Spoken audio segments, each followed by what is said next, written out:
X'talent minn Alfred Sanz? Sirt raġel. Kemm kienet inti frustrak li kont spiċċajt fil-crossfire politiku? It was a battle worth fighting. Sallum il-ġurnata jiġi reader meter wara l-bib tiegħi wara 80 miljun investiment. X'għandu jsir?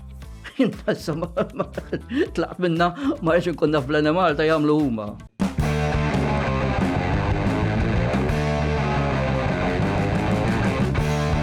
Bil-telefon ngħidu kemm mal-buzz.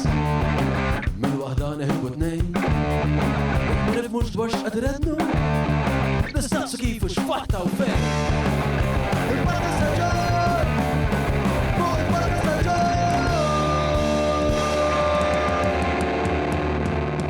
Mela, tlaqna? Merħba l-episodju tal-podcast, illum għandi lil David Spiteri Ġinġel li miegħu diġà għamel konversazzjoni għal Malta Sustainability Forum dwar il-pensjoniet, però ma David se nitħaddet dwar revoluzzjoni fis-soċjetà Maltija li ma tkunx daqshekk konxu tagħha. Madwar 1988 kien hemm mument fejn Malta speċi ħadet din il-mixja biex issir dak li jissejjaħ an information-based society. Ħanistaqsi lil David dan x'ifisser, x'kien l-irwol tiegħu, min kienu l-protagonisti, x'fisser għal-ġejjieni ta' pajjiżna li naqilbu minn ekonomija li kienet differenti għall-aħħar. Insomma, passoltu David Spiteri Ġinġel huwa bniedem li huwa font ta' għarfien kbir u jiena eċitat immens, entużjastiment biex insir naf x'għandu x'jallimni propri dwar da. Qabel ma nibda nfakkar li il-Browns, l-ISS, il-Maple, l-Apex Media huma kumpaniji illi sostnu dan il-podcast magħhom hemm il-Kutriko, grazzi l-Wellbees.mt, ringrazzja l-Garmin 99866425. Huwa n-numru ta' Derek Meets u nirringrazzja wkoll il-Vini e Capricci tal-appoġġ li dejjem jagħtu lil dan il-podcast ukoll. Qabel ma nkomplu nixtieq nfakkar patreon.com/John Malija jekk intom tixtiequ tkunu hawnhekk preżenti magħna fl-istudio fej jkunu ħafna konverzazzjonijiet, l-atmosfera hija vera sabiħa u hawnhekk isu komunità li dejjem qiegħda tikber u hija vibranti immens. Insomma, patreon.com/John Malija. Da kollox għalissa, naddu sa taħdida tiegħi flimkien ma' David Spiteri Ġinġel. Għatana, Ġinġel. David Spiteri Ġinġel, merba. Grazzi tal-istadina, John, pjaċir tiegħi li jagħtaw. Huwa pjaċir tiegħi li l-qajt l-invitjaj da tkun it-tieni konverzazzjoni tagħna pubblika u r-raba waħda li għamilna fil-verità. Kull darba ngħid hija se niltaqa' miegħu kwartek ħanħu 4 noti u kull darba nagħmlu xi sija u nofs. Illum sirt naf fażi oħra ta' ħajti. ċoe mhux fażi oħra terġa' li isek kellek ħajja in parallel mal-ħajja li kont naf diġà kellek. Mela, inti kont parti minn ħafna momenti u ħafna deċiżjonijiet fl-istorja ta' dan il-pajjiż fejn hu kienet jagħmel żviluppi kbar. Żviluppi li forsi llum il-ġurnata ma naħsbux dwarhom. Predominament li baqgħet miegħi minn dak li konna qed ngħidu kienet dan ix-shift drammatiku minn soċjetà li kienet ibbażata fuq ċertu tip ta' industri għal dak li inti sejjaħlu information-based society. Mela, qabel ma tgħidilna x'inhi information-based society, x'konna qabel ma wasalna sem? Mela, Malta sa 1987 ħafna nies ma jiftakrux, sintendi. Ma kienx possibbli li tixtri computer. Kien hemm deċiżjoni tal-gvern ta' dak iż-żmien li ra il-computer mhux bħala opportunità imma bħala threat kontra l-impjiegi. Jekk wieħed kellu jħares fejn konna fin-1987, kien Malta kellha erba' setturi. L-ewwel settur kien dak li aħna insejħulu import substitution, ġifieri ċertu prodotti ma nġibhomx minn barra, però sani ma niffuċċurhom hawn Malta. ċokkolata, ġifieri dak iż-żmien ma kontx tista' il-ħaski u l-kek. Ma tistax iddaħħal il-Mars, ma tistax iddaħħal il-Bounty, kellna l-Deserta, all right, eccetera. Imbagħad kellek it-turizmu li għadu pedina importanti sal-lum. Skużan ħantel, kemm tiġbed naqal mikrofon ħarir għalejk jekk jogħġbok isu pulzierek. Għaw xogħol. Okay, imbagħad kellna il-turizmu li kien għadu pedina u jibqa' nimmaġina pedina importanti. Imbagħad kellna żewġ setturi li kwiet jħares lejn il-futuru. At that point in time kien jista' jara li ma kellhomx futur. Waħda kienet dak iż-żmien kienu ħafna textile industries, right, li cheap ġewwa u x'imħabba cheap labor, etc. Però dak iż-żmien kienet tiftaħ iċ-Ċina u postijiet oħra allura l-ħajja tagħhom dawn kienet question mark. U kellna il-heavy industry, dak iż-żmien kellna shipbuilding, dry docks li wkoll kienu qed jagħmlu ħafna telf ma jistgħux jikkompetu mal-South Korea, mal-Ġapan, etc. So għalfejn ma stajniex nikkompetu ma' South Korea u mal-Ġapan? Għax huma ġganti fil-shipbuilding u aħna biċċa dry docks u allura il-cost of il-competitiveness, il-cost ma tista' qatt ġibu qatt ma tista' ġibu viċin. Hija economies of scale. Economies of scale, ġifieri. Mela dika tista' tgħid kienet is-sitwazzjoni fil-1987 kif nafu. L-amministrazzjoni tbidlet f'Mejju għalija tan-1987 u l-amministrazzjoni kellha mira li iddaħħal Malta fl-Ewropa u rat transformazzjoni biex tilħaq dik il-mira rat transformazzjoni fejn l-ekonomija tiddiversifika, kien hemm konoxxenza ta' dak li kont qed ngħid, kien hemm konoxxenza tal-fatt li ħafna minn dawn l-industri parastatali u kienu mijiet ta' kumpaniji fejn il-gvern jew kien majority shareholder jew kellu minority shareholder li dawna kienu peace fuq il-pajjiż u jiftaħ lejn ekonomija iżjed indirizzata lejn is-servizzi. U kienet jara dak iż-żmien il-servizz pubbliku bħala il-motur li se jagħmel di trasformazzjoni. Sewwa. Minn fejn bdiet però l-idea fis-sens qabel ma nqalab il-gvern fl-87 kien hemm diġà taħdid kienet parti mill-programm elettorali pereżempju. Iva, kienet ma kontx involut politikament ġifieri ma il-viżjoni tal-Partit Nazzjonalista dak iż-żmien kienet ċara, ġifieri li Malta tidħol fl-Ewropa u li tiddiversifika l-ekonomija għax biex ngħidu hekk kondizzjoni biex wieħed jista' jidħol fl-Ewropa kienet hemmhekk ġifiera fil-1981 kelli 15 sena 16 ġifieri niftakarhom sew ġifieri il-viżjoni dejjem kienet ċara, kienet waħda miftuħa waqt dik tal-Labor kienet waħda insulari. Meta jgħid iktar miftuħa ġifieri li niftħu s-suq. Niftħu s-suq, ekku. U li niftħu s-suq partikolarment lejn is-servizzi. U niftħu s-suq partikolarment lejn is-servizzi. Issa inti għad li it-tir kien, jew l-viżjoni kienet li nużaw il-ċivil biex inkunu nistgħu naqbdu dik ir-rotta. Kif seħħed din il-biċċa xogħol? Kif għadt il-Gvern Nazzjonalista ra li ċ-ċivil huwa l-mutur biex jagħmel di trasformazzjoni. Fim ta' ngħid il-mutur, ġifieri il-vejaklu li se jmexxi t-trasformazzjoni. Però kien araf ukoll li sa mhux qed nitkellem politika hawnhekk, ġifieri kienet deċiżjoni mhux tiegħi ma tal-amministrazzjoni dak iż-żmien kien araf li biex jagħmel hekk is-servizz pubbliku kellu bżonn riforma fundamentali. Right? Ġifieri biex jilħaq dil-mira ċ-ċivil innifsu kellu bżonn overhaul komplet. U literalment naħseb fl-ewwel fil-1987 kien stabilixxa mekkanizmu li kien jisimha Kummissjoni għal Riforma tas-Servizz Pubbliku. U sena wara kien ifforma dak li kien jissejjaħ dak iż-żmien l-Operations Review li data l-aħħar kien tmexxa minn konsulent li kien Malti li kien emigra l-Kanada li kien involut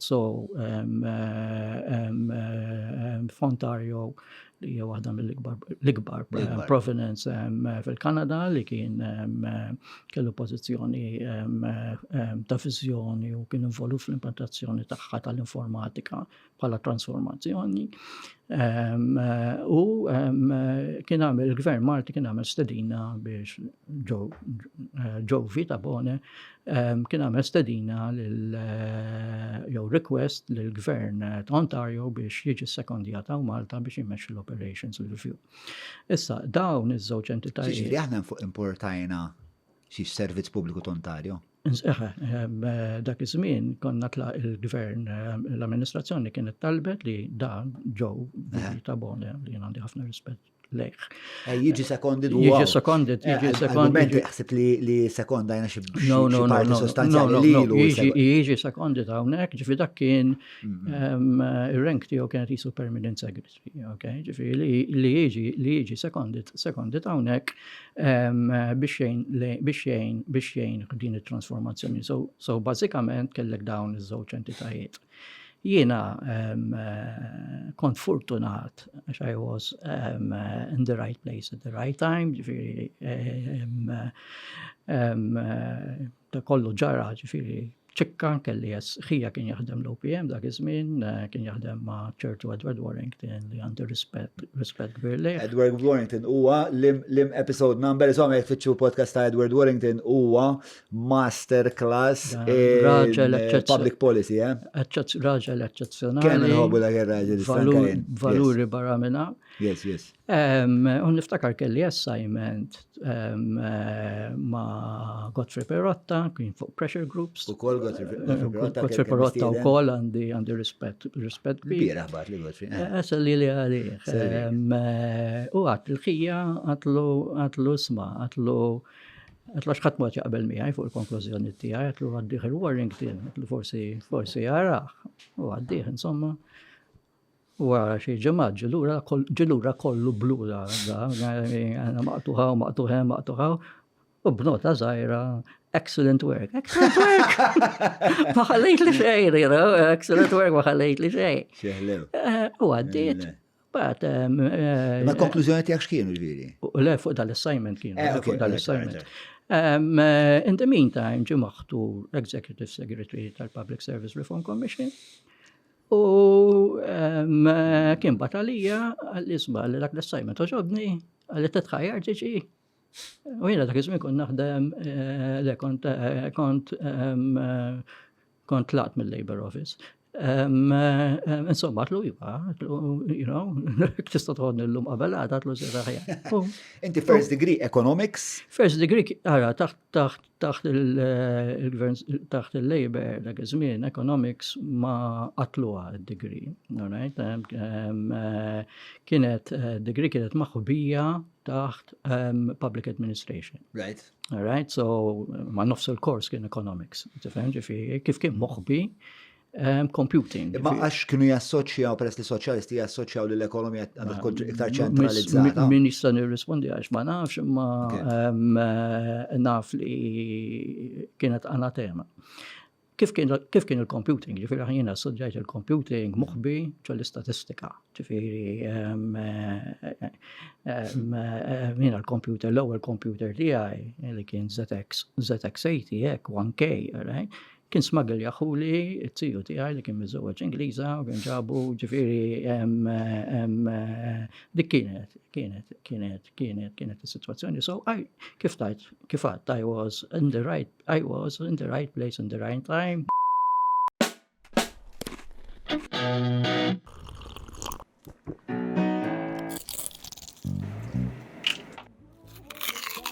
Know your food. Book your food intolerance and allergy test now. Browns. Dak uż ZX 180 jew li tella abjad. Ara, l-iswed dak huwa iż-ZX Spectrum. Dak l-Spectrum, dak kelli, Spectrum Sinclair. Dak kellem il-16K u l-48K u wara kellem il-116K u l-112. Iż-ZX80 kien 1K, tista' timmaġina. 1K. U konna nipprogrammjaw il-lob bil-machine code, konna ngħidu dak iż-żbir. Konna nixtru il-magazines u ħafna numri u kħedġib numru wieħed ħażin, ma insomma. U jena l-interess tiegħi fil-computing bdiet għax kienu jogħġbuni il-computer games. Sewa. Ġifieri kellek ix-xewqa ssir dak iż-żmien. Developer. Ix-xewqa kienet li għan l-esti degree. Insir nidħol f'development.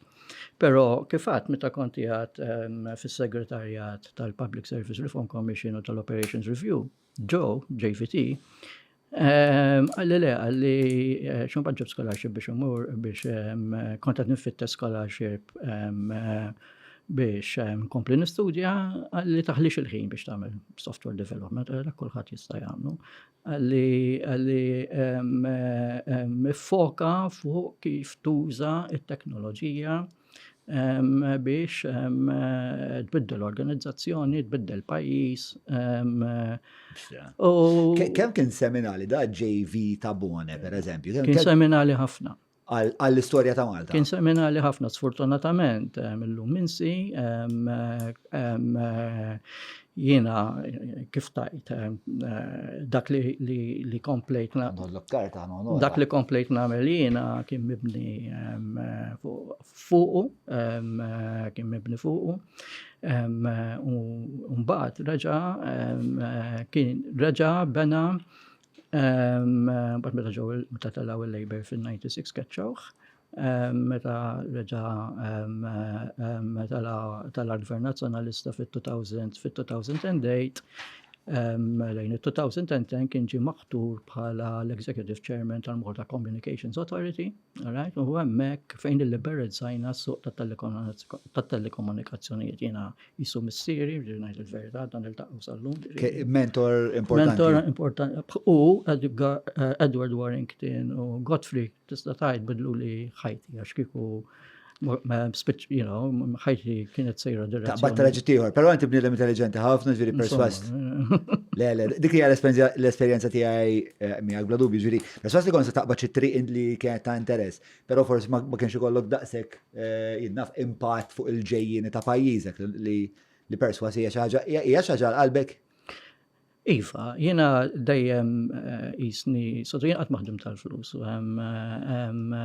kelli opportunitajiet, ġifieri għax kont moffri biex imur partner ma' numru ta' dawn il-firms u opportunitajiet barra minn Malta. Imma jiena dejjem rid ngħid, jiena rid nagħmel kontribuzzjoni. Jiena sort of hekk l-itos tiegħi dejjem kien ma rridx inkun jiena rrid nħalli xi ħaġa differenti, nħalli pajjiżi aħjar ftit wisq la jiġġudika ħadd ieħor aħjar milli sibtu. U dan li jtos minn fejn ġibtu? Naħseb mill-familja, minn missieri, minn ommi, ġifieri papa kien perit, u jiena mill-żmien twil ngħix għand in-nannu. Nħlu fija storja, insomma, naħseb bnejt valuri, jew ħadd valuri li tawni da litos. Ġifieri l-inċentiv primarju għalik kien li tkun ta' kontribut għal pajjiżek. Ara, jiena qatt ma saqsejt għal salarju, ġifieri dejjem aċċettajt is-salarju li tawni. Qatt ma nnegozjajt, qatt ma kull ġob li kelli, qatt ma saqsejt għalija, ingħatat. So meta kelli opportunitajiet mhux imkien ieħor b'salarji fenomenali, ġifieri mhux dik kienet l-attrazzjoni, għax jiena l-attrazzjoni kienet sakemm ma tkunx ma' dawn l-istituzzjonijiet bħal il-Commission, il-United Nations, il-World Bank, li għamilt xogħol magħhom, għamilt xogħol magħhom mal-World Bank, mhux mal-Commission, mal-Commonwealth, etc. Imma l-iskala, right, li tik meta tagħmel qed taħdem fuq skala nazzjonali, l-gvern biss jista' jgħidilek dik. Dawk dejjem ġibduni. Dik li ġibditni. Mela, f'dal punt, mela meta tħalt inti? Fl-88 tħalt inti? Tħalt fl-88. U fl-88, x'kariga kienet x'inhu l-rwol tiegħek? Dak iż-żmien konna student workers, li naħseb kien sistema tajba, għax kienet tagħti ċertu esperjenza ta' xogħol mat-tagħlim.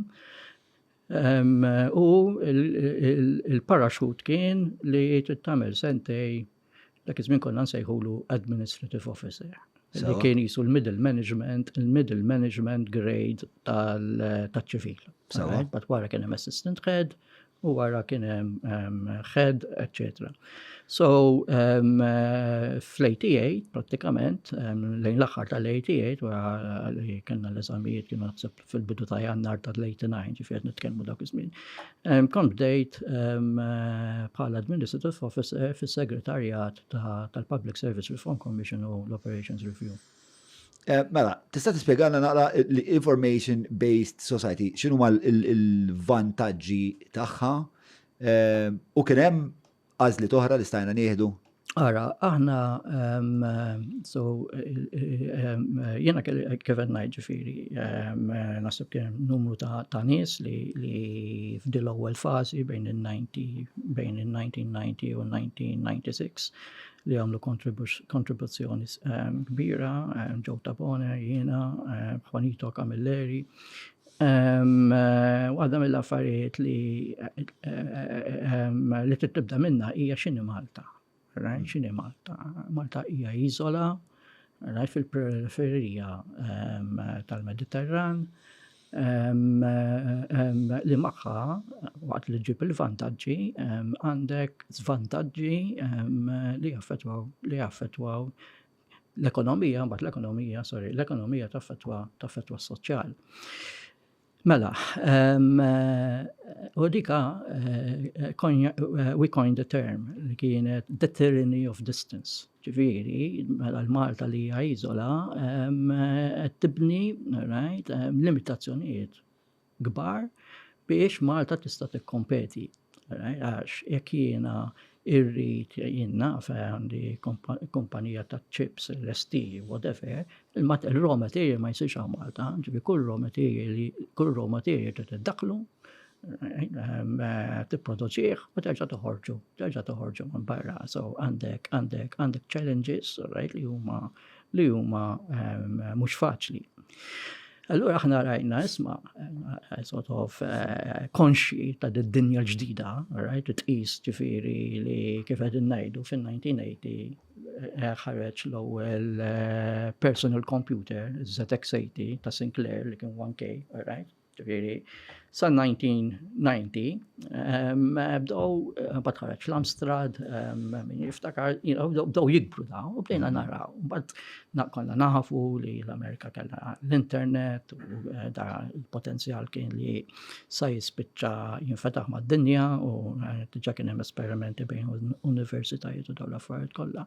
Allura konna ngħidu isma' din hija game changer għal Malta, issa jiena jekk jiena nkun kapaċi li norbot ma' dil-dinja virtuali, mela jiena m'għadniex tyranny of distance għuna l-ibtas. M'għadniex iżola. Tyranny of distance, minn fej ħarġet? Minn ħareġ biha? Ifhem, ma ngħidlek li vvintajta jiena, ma hija żgur kelma li dejjem użajt jiena, ġifieri mhix sa nieħu ownership, probabbli rajta x'imkien u għamilta tiegħi, għandi tendenza nagħmel hekk. Però kien ostaklu li kontu taħsbu dwaru. Kienet il-limitazzjoni prinċipali. Iva. Waqt li konna inqatajna l-opportunità, kif jiġru l-affarijiet, ġifieri hekk ġrat 5 snin qabel ma kienx probabbli kienet isir mod differenti, għak ġat 5 snin wara ma nafx, imma at that point in time li kien hemm amministrazzjoni li ddeċidiet li tagħmel transformazzjoni kompleta, right? Kien hemm dawn l-iżviluppi li aħna bdejna narawhom. Kif nistgħu nuħdu dawn l-iżviluppi għal-vantaġġ tal-pajjiż u fejn naħseb konna clever. Infatti jiena kemm il-darba ġejt mistieden, għamilt ħafna xogħol barra minn Malta, kemm il-darba ġejt mistieden mill-World Bank, mill-Commonwealth Secretariat, il-Commonwealth Network Foundation, biex nitkellem u biex nagħti konsulenza fuq il-modell Malti.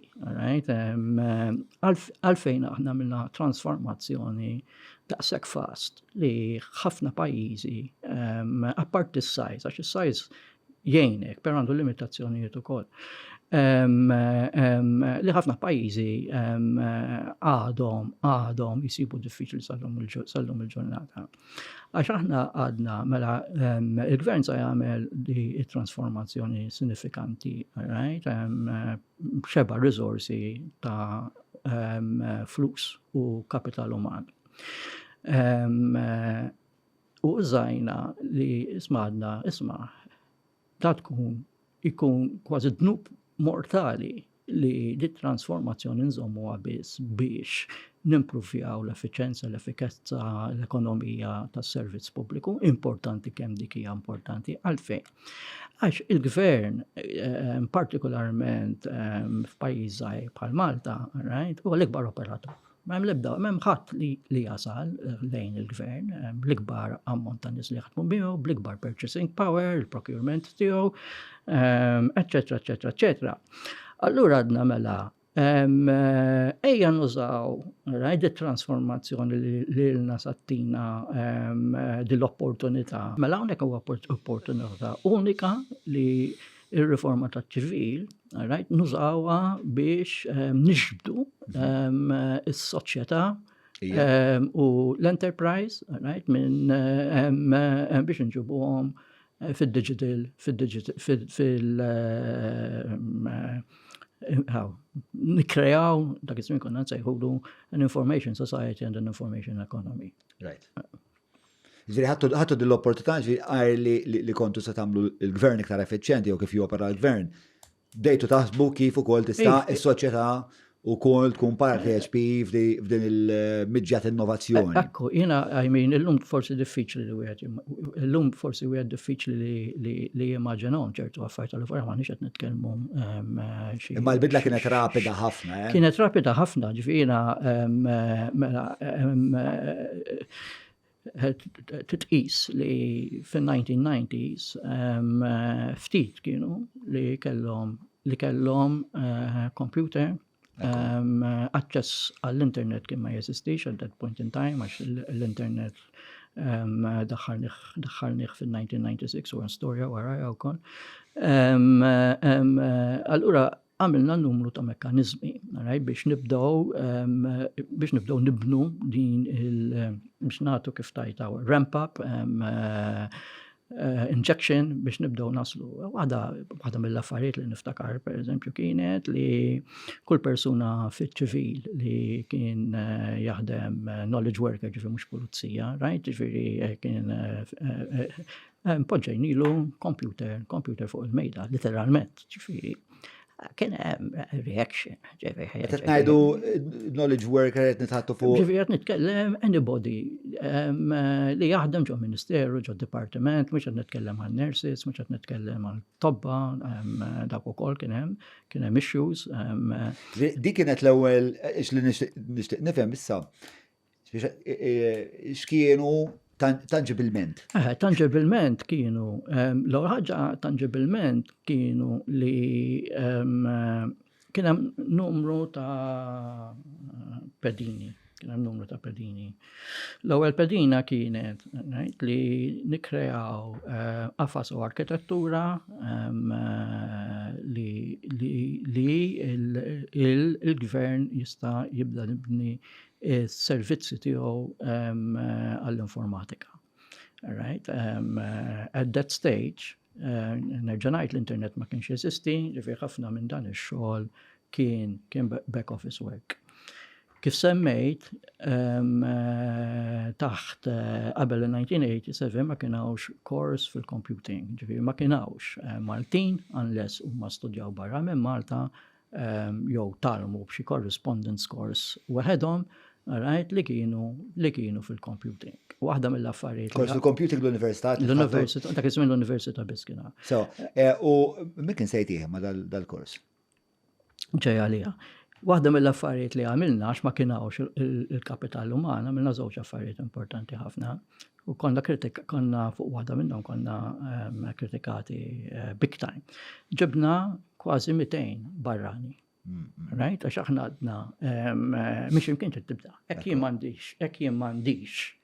Right? Inti trid miserjament 3 snin, 4 snin biex jkollok, right? L-ewwel kapital uman li huwa ħireġ, li m'għandux l-esperjenza, eċetera. Allura għadna isma' nagħmlu żewġ affarijiet flimkien. Nġibu kapital, nġibu human capital, ġibna xi 200 ruħ, right, fl-informatika. Ħarna ġo l-ewwel public-private partnership li saret f'Malta bejna dak iż-żmien konna krejajna l-vehiklu, il-Management Systems Unit, bejn il-banek, bejn il-privat, eccetera. U krejajna kulleġġ. L-MCAS ma kienx jesisti dak iż-żmien, ġibna diploma internazzjonali l-NCC u bdejna nrawmu n-nies. Ħdebna dak iż-żmien ma kienx fakultà tal-informatika, ġifieri, bdejna naħdmu mal-fakultà tal-engineering biex nagħtu żed prominenza. Rid iż-żmien, right? Ġifieri jiena biex intik eżempju, right? Jiena fil-1999, ġejt appuntat jisni il-kap tal-politika tal-informatika tal-Gvernu Nazzjonali, ġejt appuntat. Fil-99 jiena kelli xi 31-32 years. Sena wara ġejt appuntat CEO tal-Mita. Kelli 33, 34. L-average age tan-nies li kelli jiena kienu 24, 25.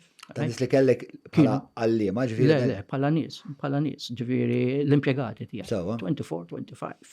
Ġifieri għal ħafna minna kienet avventura. Konna għadna tfal, literalment konna għadna tfal.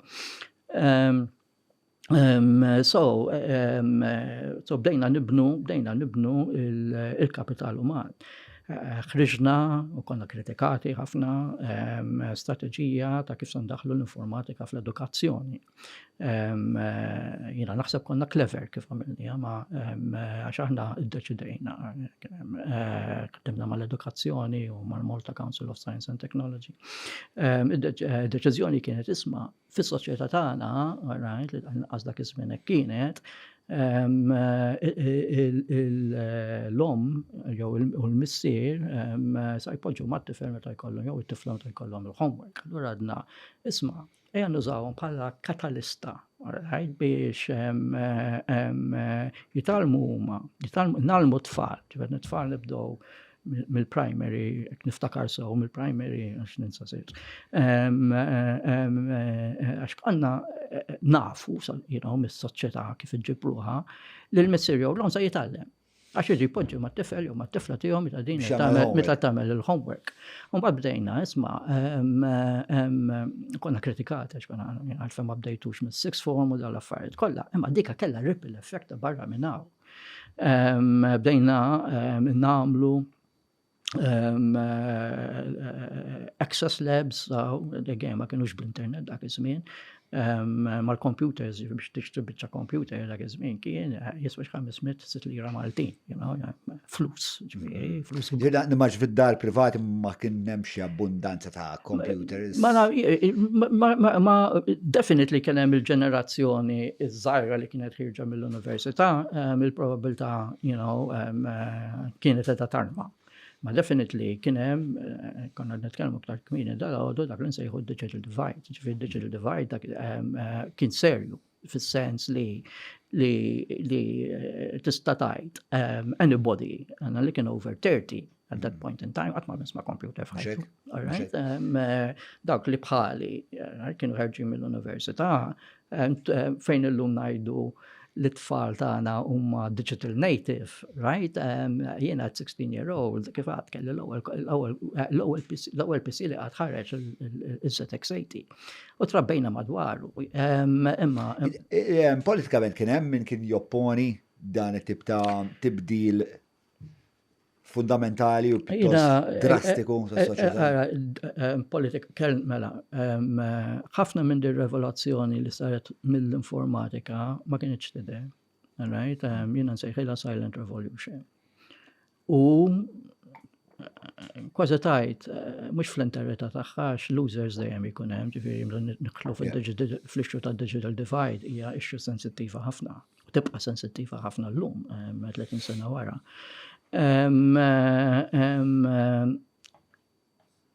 ħafna nies ma rikonoxxewx dak li konna din nagħmlu u jien ma waħħalx f'ħadd ieħor, aħna ma konniex kapaċi li nikkomunikaw x'konna din nagħmlu. Imma x'kienu il-raġunijiet li kienu jtukom li għax huma kienu xettiċi. L-attakki primarjament kienu li id-diskors waqa li ġibna 200 barrani kemm qed inħarsuhom u ddevjat id-diskussjoni kollha. Flok se nieħdu x'inhu net outcome. U aħna spiċċajna fuq id-difiża, ġifieri aħna konna jisna. Right? L-MSU dak iż-żmien kienet isa l-entità li kulħadd jobgħod. Allura kulħadd kien jispiċċa fuq id-difiża kważi kont tisqitajt li jiena naħdem għall-MSU. Minn kien li t-tibdil kien qed ikun tisir b'mod mistur sejjaħ tal-anti silent revolution. Xorta kontu fil-mira ta' kritika politika? Xejn kompletament. Infatti qatluha, infatti meta tella l-Labor. Għalfejn, il-Labor qatilla l-MSU. Għax kienet resource heavy? Għax bħal kollox fid-dinja tiġġet station period. Mara biex jiena u int twillidna, mara kellha tagħmel 9 xhur. All right, wara 3 xhur jibda tidher il-bump, right? Ma tfaqqax sabajk. U l-affarijiet jiġru, jiena inti ma tistax tikkrea soċjetà ta' informatika meta m'għandek xejn fis-sistema tal-edukazzjoni tiegħek minn primarja sa l-università li tikkrealek. Kemm kienet tifrustrak li kont spiċċajt biex ta' fil-crossfire politiku? Fem, jiena kont nemmen ħafna, bqajt nemmen, ġifieri bqajt għaddej, ġifieri kważi tajt sa 2008 sakemm tlaqt, ġifieri it was a battle worth fighting. Nerġa' ngħid. Ma dejjem hekk kont taħseb dejjem bqajt taħseb jew kien hemm momenti fejn. U le, u fem, bħal kollox u dejjem ikollok mhux dubi, tajt imma do I need this? Partikolarment iġilek xi opportunità li tħarsek 4 darbiet iżjed milli għandek, tajt do I need this? Però no. U naħseb, mhux naħseb, l-lum in-nies jafuni fuq il-pensjonijiet ġifieri il-parti tar-rowl li labta hawnhekk jiena sort of għadda żmien u hekk għandu jkun daħlu nies ġodda oħra, eċetera. Però gburi, big time. Ta' l-impatt li jien u oħrajn bħal Ostingat, Claudio, ma konniex xi ċorma ta' ġifieri JVT, Juanito, jiena, Joe Grima, Ostingat u Claudio. U Ostingat u Claudio ġew wara 98. Biżjed minn 20 sena esperjenza ISS joffru għażla kbira ta' dual plug switchijiet u aċċessorji elettriċi ta' kwalità. Li jenuni nsib dak kolli għandi bżonn għal dari u għal familti, żuruhom ġewwa x-showroom tagħhom li mrieħel jew nkella fuq iss.com.mt.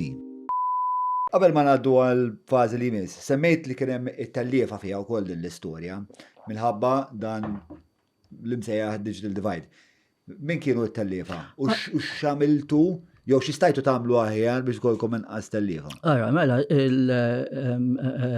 mela, again, kien hemm żewġ fażijiet. Għandek il-fażi pre-internet, all right, u għandek il-fażi wara l-internet. Tajli x'inhi differenza. Il-fażi pre-internet qed nitkellmu fuq impjegati. Right, basically, jew nies li xtraw computer irdu jaraw kif jużawh, etc. Sewa. Issa, dawk li l-impjegati, da mux badna kif għatlu jgħu jinsemmi, badna d-dom pjani l-PC, vera, ma investejna big time f'korsijiet ta' kif jużawhom, investejna l-miljoni ta' training kif tuża l-inforqaw, il-packages, ta' kizmin nasib anka Microsoft kienu l-qasħareċ, kif il-packages li kienu, spreadsheet, PowerPoint, u dal-imbarazz kollu. Investejna kif semmejt fil-computer labs biex it-tfal ikunu nistgħu nibdew nagħlmuhom. Investejna kif kont qed insemmi fil-libreri li ssib fil-villaġġi jew fil-konsilli lokali konna użajnihom biex ikunu appoġġejna computers hemmhekk biex tifel jew tifla tittaħdem fuqhom jew parent tieħu t-tifel. Konna ftaħna biex ngħidlek anybody li għandu tifel u m'għandux computer id-dar wara impjegati tal-gvern qed ngħid wara l-5:30 jew l-5:15 meta jispiċċa l-gvern jista' jġib it-tifel jew it-tifla tiegħu jagħmel il-homework magħhom fuq il-computer tax-xogħol. Ġifieri mela dik hija pre-internet. Post-internet, qed nitkellmu fuq sitwazzjoni kompletament differenti għalfejn, għax hemm post-internet issa daħlu teknoloġiji differenti, ġifieri issa jiena qed ninteraktja mhux mal-computer, qed ninteraktja ma' soċjetà, qed ninteraktja ma' websites, qed ninteraktja by email, qed ninteraktja ġifieri kien għadu ma jeżistix il-social media u dawn l-affarijiet kollha. U biex inti dak iż-żmien ikollok connection tal-internet apparti t-teknoloġija kienet li kienet kont qed insemmilek dal-għodu, ġifieri jiena meta kont immexxi l-mita fit-2000, ġifieri, again, mhux qed ngħidu mit-sena ilu, il-mita kull ma kellha għall-gvern kollu, kull ma kellha dak li nsejħu international connectivity, ġifieri biex Malta all right, that tyranny of distance toqtlu, all right, biex tikkonnektja mal-Ewropa, bat mur fl-underground cables u l-imbarazz kollha, all right, 1 megabit kellna, u kont nħallas kwarta miljun. Illum għandi naqasna f'kemm il-gigabit għandi fuq il-computer tiegħu ma nħallas prattikament xejn. Tifhem, ġifieri mela inti kellek sitwazzjoni fejn either in-nies avvanzati jew mhux avvanzati li ma jistgħux jaffordjawh. All right, ma jistgħux jaffordjawh. Għandek in-nies li jistgħu jaffordjawh ma blebda xejn, ma jridu jaħdmu, ma jridu jkollhom konnezzjoni miegħu jew għax jibżgħu jew whatever, okay? Li jibżgħu fis-sens inħollhom, jiġifieri, I mean ikun intimidanti. Għadha sal-lum, ġifieri llum xieħed, imma dak iż-żmien ma kienx xieħa fit-2000, I mean kienet avvanzata. Sal-lum ġifieri mobile, bil-kemm taf tużaw mobile ġifieri tan-Nokia qed ngħid jiena, tifhem. Issa kif se ġibhom dawk biex ma jaqgħulekx lura. Mela, ħanqogħdu pawża żgħira u ħanitkellmu fuq biex l-affarijiet li kontu qed tagħmlu biex timmitigaw kemm jista' jkun li jkollna iktar rebbieħa u nqas telliefa. Nittama li qed tieħdu gost issegwu taħdida tiegħi flimkien ma' David qabel ma nkompli nfakkar li hemm numru ta' azzjendi li lilna jgħinuna biex nkomplu nipproduċu dan il-podcast, dawn huma il-Browns, il-Vini, Capricci, nirringrazzja l-ESS, grazzi l-Maple, Apex Media, Kutriko, Garmin, Derek Meets, kif ukoll Wellbees.mt jekk inti tixtieq li x-xirja tiegħek tkun verament effiċjenti, is-sit huwa fenomenali, intuittiv, l-għażla hija wiesa daqs li kieku mort fil-ħanut u għal daqstant ma nistax nifhem għalfej wieħed jiena minn mindu skoprejt is-sit ma rġax ersaqt li supermarket. Mela, patreon.com/John Mallia, jekk tixtiequ tkunu parti minn din il-komunità, laqna ħankomplu issa jiena u David Spitteri Ġinġel. Li kont qed nirrifletti dwaru fil-break ukoll ir-rapidità li biha nbidlet is-soċjetà għax ma l-internet daħal il-kabel fl-istess ħin, u mbagħad ftit wara kellna l-mobiles. U iso din il-bidla kbira bxa hija wkoll għax aħna parti mid-dinja u anke d-dinja kienet qed tinbidel. Min fejn taħseb tibda missjoni bħal di, minn nies bħal da, bħal JV ta' Bone, minn grupp niżżar li jibdew jitkellmu. Jiena nemmen ħafna li jekk ma tax fejn trid tmur minn tista' tasal qatt.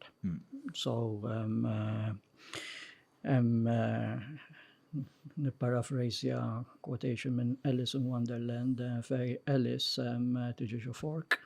Ma nafx tgħidilha bil-Malti bħalissa. Sali fit-toroq. Fejn għandek ix-Cheshire Cats u saqsihom isma' l-lum waħda għandi nuħu. U qalula fejn trid tmur? Għaltilhom ma nafx.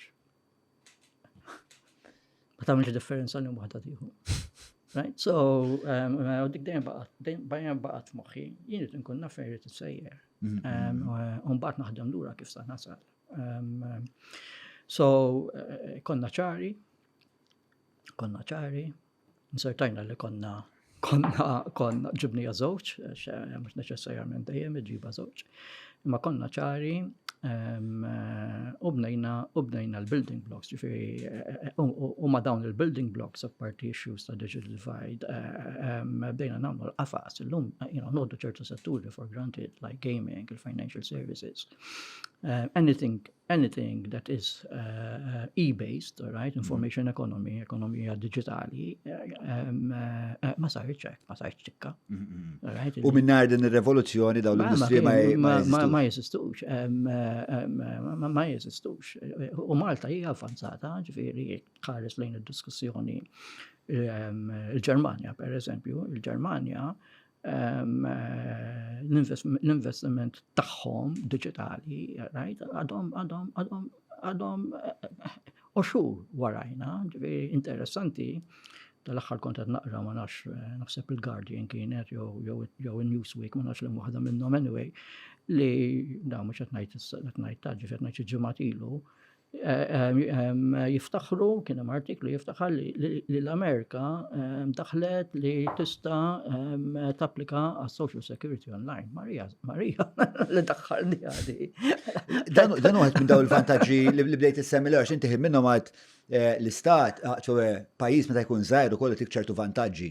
U nasib li aħna ċkejknin ukoll biex tagħta il-possibilità li nippivitjaw daqshekk malajr. Jtik ċertu vantaġġi, żgur mhux forsi, ġifieri m'għandniex territorju jien naħdem tagħmel 3 snin naħdem Swaziland pereżempju, fejn għandek montanji u kif sa twassal il-konnettività u minn fejn sa tixtriha, kif sa tikkonnektja mhux biss ġol pajjiż innifsu għax għandek il-montanji u l-foresti, imma kif inti sa torbot ma' international cable, ġifieri m'għandekx dawn it-tip ta' challenges, ġifieri anke llum it-teknoloġija llum impruvjat milli kienet 10 snin ilu li dawn il-challenges laqqasathom daqshekk diffiċli daqskemm kienu meta kont qed naħdem Swaziland fi-2011, imma il-pajjiż, però mbagħad għandek il-problemi għax inti meta tagħmel issa inti sa tagħmel arkitettura biex inti tagħmel il-liġijiet għal gaming, biex tagħmel il-liġijiet għal financial services, biex tagħmel il-Malta Communications Authority u tiftaħ kif se niħħendilja l-qafas tal-komunikazzjoni, għandek fir-realtà għandek l-istess demand, right, ta' xogħol li għandha l-Ingilterra. Jien għadni niftakar. Meta waħda mill-affarijiet li għamilt, kont iċċerjajt working group jew 2 biex nagħmlu l-leġiżlazzjonijiet diġitali. 3 computer misuse, l-electronic commerce u id-data protection. Kon mort l-Ingilterra biex nitkellem magħhom u mort l-Irlanda. Taf kemm kellhom l-Ingliżi? 44 ruħ. L-Irlanda kienu daqsxejn iżgħar kellhom 5. U jien wieħed qed nipprova nagħmel 3 l-jum. Ġifieri għandek challenges differenti. kompletament, ġifieri sa it-trick, nista' nsejħilha hekk, hija kemm li tuża l-strengths li għandek, ġifieri jiena nitkellem għalija, jiena meta kont l-università dħalt fl-84, ġifieri. Il-kodba li kelli kienu tas-sittinijiet tan-1960, ġifieri tista' timmaġina, jien ix-xogħol li għamilt fil-pensjonijiet qatt ma kont se nagħmlu. All right, minn l-internet. Ma kontx nifhem fil-pensjonijiet.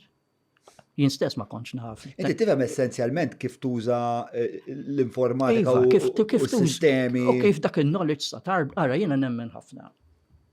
Big time, all right? Ħadd ma jikkonvinċini mod ieħor. Li m'hemm xejn hemm barra li ma saritx diġà. Ħafna 99.9999, all right, percent diġà saret. Issa l-abilità hija biex issib dak li jista' jagħmel differenza għalik fil-kastana, għal pajjiżna, għall-gvern. Kif sa tikkalibra għaċ-ċirkostanzi tagħna mhux cut and paste, ġifieri cut and paste ma jaħdimx, right? U kif sa tagħmel it-transizzjoni biex twettaqha. U jiena dejjem ngħid ukoll strateġija li jiena kont involut fihom. Hemm numru li baqgħu fuq l-iskaffa, hemm oħrajn li kelli wkoll bħal hawn tal-informatika u tal-pensjonijiet li kelli l-privileġġ li nimplementhom ukoll. Li biex tagħmel l-istrateġija, il-viżjoni, right, jekk inti kapaċi tistudja taraf, all right, tasar, all right. Hija faċli. Dementi. Tagħmel dak li nsejjaħlu the politics of reality. Kulħadd joħlom, anke kulħadd jaf joħlom. Imma kemmi implementabbli. Fil-constraints li għandek int. Xina nut li noqgħod noħlom li nagħmel ċerti affarijiet. Dak huwa l-iskill tiegħek li tarrex mad-dinja u tgħid il-problema id-dinamika ġieli saret x'imkien xaħat solvija l-problema fil-kuntest tiegħi. Kif nista' napplika l-istess ħaġa? Jara, jiena kelli, again, ħadd ieħor jiġġudikaw, jiena ħdimt ma' ħafna nies, ħdimt ma' żewġ amministrazzjonijiet, kont irrispettat mit-tnejn. Jiġġudika ħadd ieħor, però kien ħares lejn li nnifsi, iva għandi dik l-abilità, għandi l-abilità li nimplementa. U għandi l-abilità biex nimmotiva n-nies madwari biex jemmnu ġol-viżjoni u nwasluha. Ġifieri kelli nasar dawk huma tliet fatturi li naħseb inġib fuq il-mejda. Żur Vinja Capricci by Abram ġewwa Għawdex għall-lifjen ġobnijiet laħmijiet imbejjed kif ukoll wieħed mill-whiskies favoriti tiegħi il-Jericho tal-Lost Distillery. Idħol www.vinjacapricci.com. Mela, fid-96 bidlet l-amministrazzjoni. Qabel ma naslu għal-bidla. Fejn kont wasaltu fil-96? Fil-96 konna wasalna fejn bdejna mixin so bdejna naraw ir-riżultati kien għadhom kif qed ngħid mhux front-end, right? Ġifieri ma m'hemmx interaction mal-pubbliku, però konna wasalna fejn għamilna il-fiber, l-internet, konna wasalna biex għamilna fiber huwa il-cable, right, li jaqgħad dipartimenti ma' flimkien, konna bdejna daħħalna l-email, konna għamilna il-qafas biex testjajna l-internet, konna bdejna bil-programm ta' l-informatika fl-edukazzjoni, konna bdejna nartikulaw il-leġislazzjonijiet, u konna nivviġwalizzaw issa dak kif sammexxu dawk is-sistemi li kienu back office, right? Kif sanġibuhom il-qoddim biex il-pubbliku, right, mill-computer, mill-mobile and whatever, ikun jista' jinterakti magħhom. Konna wasalna f'dak l-istadju. Però mbagħad daħal Sant? Mbagħad daħal kien hemm tibdila fil-amministrazzjoni. U Sant kellu għadu vizjoni differenti, stil differenti u koll mill-ispiegajt li ta' kif jamministra, kien iktar Ara, jiena ħares li il-mikro mill-makro. jiena kelli fuq l-informatika. Jiena kelli l-privileġġ li naħdem fil-viċin ma' Alfred Sant. U għandi rispett trement u naħseb waħda mit-traċedji li ġrala dal-pajjiż hija li Alfred Sant ġralu li ġralu. Ġifieri li ma tħallix ikompli Iva, għax kif imexxi għal dawk is-sentejn Iva, l-oħra. għax naħseb kieku Malta llum hija differenti għat-tajjeb.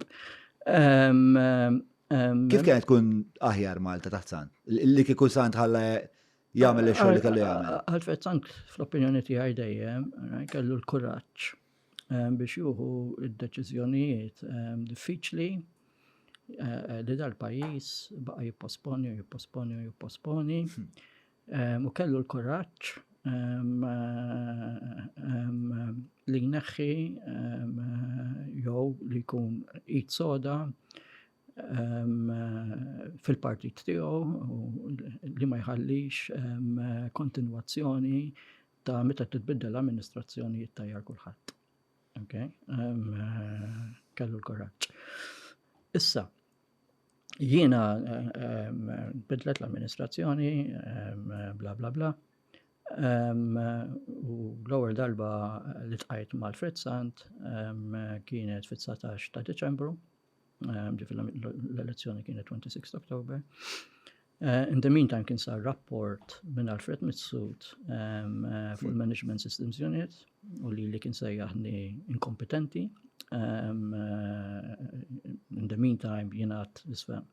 Tant kemm kont sa ċertu punt assoċjat ma' dak li kienet konna din nagħmlu li m'għandix ħajja hemmhekk, you know. Inti għamilt assumejt li dik tkun il-konsegwenza ta' il-bidla. U kelli jobs lajnjati. And I was just waiting my time biex nara, meta nara, etc. Waħda kienet l-Indja, kien rekomandani JVT, u l-oħra kienet ma' grupp kbir għaw Malta li kellu ferrat internazzjonali. Fis-17 ta' Deċembru, actually l-ġurnata ta' qabel, ċempel Joe Grima li kien il-kap ta' ċivil, għal-isma għamel Terms of Reference, għalli għal-riforma modernizzazzjoni l-kelma kienet tal-korp tal-Pulizija. Little did I know. U għamiltom ċertu għatos, għalli min juħodhom daw vera jibelaw l-assignment, you know. L-għada fil-għodu ċemplu li 19 December, l mandek meeting ma' Joe Grima ma' l-Prim Ministru. Fissa tajta għala s-sinar, Prim Ministru. Anyway, għamorte. Alfred Sant, għalli ridek tamel, għalli dawn intamiltom u terms of reference, għatlu iwa, għalli ridek tamilom. Ridek tamel da l-studio. Lu fair enough. Għalli għandek 10 tijiem. Għatlu ok, u Joe Green ma jtini daqqa minn taħt. Għalli għandek 10 tijiem, għalli bizzajiet 10 tijiem. U għatlu ifa. Ġenġen ma jtini daqqa minn taħt. Għalli l-Prim-Ministru jisaqsejkek tiċċiż jgħatir saħħiet li għanajlu għandu bżon s-ġur. Ġurnata jgħodnej mitsa tamil differenza. U għatlu ħagġa waħda business għasik, għatlu ma working days, għatlu l-inqas il-Christmas u New Year's, li kienu f'nofs il-ġemma, għatlu I can enjoy them. Barra bid-daq. U faċarti mijem għamiltu, konna jena konsulent barrani, Robert Silver, li għandi għafna rispet leħ. U bingo, fl-10 tijem, jisu xil-erba ta' għal-ofsunar tal-10 ġurnata bat neħkastilja da' rapport. Xi jumejn wara ċempel Joe Grima, għalli l-Prim Ministru tiltaqa miegħek għattorajt, mela għawm l-sentenza jena sodof mux ferħan. Inti għassumet li dak kien xi test biex jistari ma da fallejtu. Ma kienx għax jena meta mort wara li tbiddel il-gvern jena saqsejt għal-meeting biex nirringrazzjaħ. Għax wara fiduċa fija u kbirt dak is-sentej. Għax meta tkun il-rapport kollha nittifela minn kemm kelli 31 għax kemm kelli. Meta taħdem direttament ma' Prim Ministru taħdem fuq matrix kompletament differenti, you know. Mort nirringrazzjah. U għalli isma, għalli mux saqsejtu, ma sort of, għalli ma konċ nafek, għalli waħda mill-affarijiet għalli li vera nirrispetta l-Joe Green, għalli l-introduċini miegħek. Pero at that point in time, jien ħsibt li kien testa. Ħsibt kollha li aħna li kien ħsibna li kien test. Insomma, mort u Alfred Sant kien super positive. Right? U sinti tistgħu timmaġinaw ir-release ta' tension u dawn l-affarijiet kollha, eċetera. Mbagħad għajjat il-kbarat tal-pulizija, again faħħar ir-rapport u fil-Parlament naħseb kien ħanpoġġu fuq il-mejda tal-Parlament, kien faħħar lili u dawn l-affarijiet kollha. U hemmhekk iddeċidejt li nitlaq. Xinat tajjeb, pero qatt ma rrid nitlaq b'dan bejn saqajja. Ma kellix għalfejn, ma ħsibx li kelli Alfred Missur kienu għajarni inkompetenti, pero jina ma rridx nitlaq b'dan bejn saqajja. So, meta ħriġt jisni fuq l-idejn, għaddeċidejt li nuħu l-offerta li mmur naħdem l-Indja. U xi ġametajn wara da kollu, ċempirtu l-Joe Grima, JVT, Joe Tabone, kien għall-isma għalli mux holiday, għalli tkun fil-hotel, dur il-kantoniera sib nismejtin. Għalli li ma ridekx tamil tiġi u titlaq li wara 3 maċina timpoġġi jismi biex timxi. ċempejt kont determinat li mmur, ġifiri, kienet avventura li rrit nagħmel, ma kontx puntat niżgħar, ma kontx miżżewweġ, ma kellix relationship, kont determinat li mmur. U ċempejt il-Joe Grima, għatlu għandi l-opportunità, għatlu kull ma nixtieq, għatlu sa noħodha, għatlu kull ma nixtieq għal-ġurament, għatlu nħu ġimagħtejn unpaid, biex għal-ġurament xismu jibdili u ġew mista noħodha jien ta' deċiżjoni għal inti issa il-favorite consultant tal-Prim Ministru. Għalli nkellem il-Prim Ministru ta' għamel int għatlu ma jinsejjeħ. U laqas ta' minuta iċempilli Dr. Sant. Għalli kellimni Mr. Grima, għalli għajli fuq di l-opportunità, spiegħajtlu, għalli ma taxxol ma tistax tamlu għaw. Għalli għandek ħarfejn mu tamlu l-Indja, għatlu għan sufferance ma nuqoċ. Għalli sufferance, għalli xbajt nfaħrek. Għatlu ma rapport ta' Alfred Missur li għajarna inkompetenti. Għalli nirdek tibqa, għatlu tissaqsini, għalli jifa. U jien għandi rispett kbir. Kif kienet li taħdem Alfred Sant? X'kienet il-working relationship? X'tista' tgħidilna wkoll dwar il-personalità tiegħu? Alfred Sant kien jżomm distakk. Formali ħafna dejjem bil-mister. Jom kien jisej minni, jom Mr. Spiteri Ginger, jom Mr. Consultant, u jena kien jifakkarni fuq l-istis, meta l-parti ta' meta jimur taħt il-naċ n-nessunu, insomma. Anyway, Mr. Consultant, jom Mr. David Spiteri Ginger. Formali, esigenti, ħafna, esigenti, ġifiri, esigenti, pero rispetti ktijulek, good job, if you do a good job jgħidlek, musa jiddeja, if you do a bad job, musa jiddeja. Lanqas, ġifiri, jina kelli eċellenz, kelli relazzjoni. X'talent minn Alfred Sant?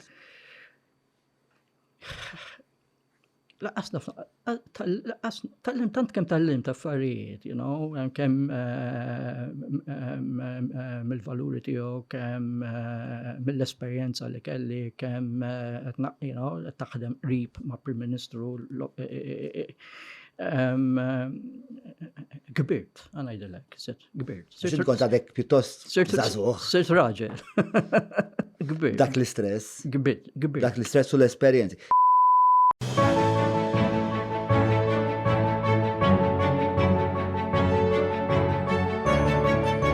Il-ħobża tal-Malti, il-ħobża tal-Maltin, minant il-Maypole. Blimt is l-iktar proġetti importanti li għamilt fi żmien f'dawk is-sentej bejn 96 u 98? Kont parteċipi fihom. Konna involuti f'kollox, konna involuti fil-tinje, konna involuti, li ma konniex għalajla, konna involuti f'kollox. Ħlief, konna involuti f'ħafna affarijiet. It was not just at a public service level only. It was national projects, tinje, kien project Pembroke, Mater Day, sort of kont involut fil-deċiżjoni li saret biex ma jibqax sptar ta' 400, dak aħna tajni rekomandazzjoni jiena t-tim tiegħi. Konna involuti, konna rispettati. Mela, mbagħad fil-98 il-traġett tal-Fred Sant ġifit miemu u minn hemmhekk reġgħet isu naħseb bdiet l-istess viżjoni reġgħet qabdet. Iva. Ġifieri waħda mill-ewwel affarijiet li saqsawni biex nagħmel ma li tbidlet Joe Grima, il-kap ta' ċivil, ġifieri fl-ewwel xahar, għalli rridek fi żmien xahar għatlu Madonna għatlu tissiri sek Dr. Sant b'dawn id-deadlines. Għalli rridek tagħmel stock take ta' fejn konna, son 96, viżjoni, bla bla bla, u tagħmel pjan. Sewa. All right. U fi żmien xahar battim u għamilna dal-pjan. Fejn għamilna l-stock take u fejn għandna mmorru. Sewa. Ġi aċċettat mill-kabinet. Fejn kellna mmorru skont dal-pjan? Skont dal-pjan kienet li nkomplu nitalmu minn żbalji li konna għamilna kien hemm żbalji li saru. Però jekk xejn dawk is-sentej u meta titkellem fuq informatika u fuq id-dinja diġitali sentej huma jisek qed titkellem 20 sena, right? Jekk xejn ikkonfermaw kemm il-viżjoni tagħna kienet tajba. Korretta. Kemm kienet tajba. U bażikament il-pjan kien li naċċelleraw il-pass. Ittieħed dal-pjan imma twettaq. Kien ġi implementat. F'Novembru tan-98 kont għamil preżentazzjoni l-kabinet, kien ġi aċċettat. Kienet ġiet stabilita organizzazzjoni biex tiħħaġġa dal-pjan li kien taw ir-row lili biex nagħmlu. U hemmhekk bdejna nagħmlu mbagħad badna l-affarijiet, badna l-leġijiet, badna bdejna naħdmu fuq government strategy, badna l-informatika, l-IT and education, bdejna naraw il-digital divide, bdejna traġiet, bdejna naraw kif again l-internet kien avvanza ngħidlek b'mod eċċellerat, kif se nippromulgaw uptake, right, fl-użu tal-informatika fit-tifil, kif sa insomma the whole gamut tal-affarijiet. Suċċessu għalli. Bħala l-esperjenza politika, naf li inti ma konx politiku, inti konti tekniku fil-verità. Kien hemm min kien xettiku peress li dej taħt il-nazzjonisti, mbagħad dej taħt Sant, mbagħad meta rġajt kont parteċipi, ma kienx hemm min kien. Kien hemm naħseb momenti fejn jiena il-politika ma tinteressanix. Imma forsi il-politika jinteressa minnek. Imma jiena l-politika ma tinteressanix, jiena dejjem tajt f'kull kariga li kelli without favor and fear, right? Dejjem tajt il-parir, l-aħjar parir li ħsibt. Jiena dejjem ħdimt fuq il-prinċipju li l-ħaġa jiena m'iniex impjegat minn partit politiku, jiena impjegat mill-istat. Right? Mela jiena l-ewwel lojaltà tiegħi hija lejn l-istat. It-tieni taħseb li nsejnija ftit din illum aktar li kieku illum nuħu rol ta' CEO f'entità tal-gvern ngħidlek le. Għalfej? Għax naħseb li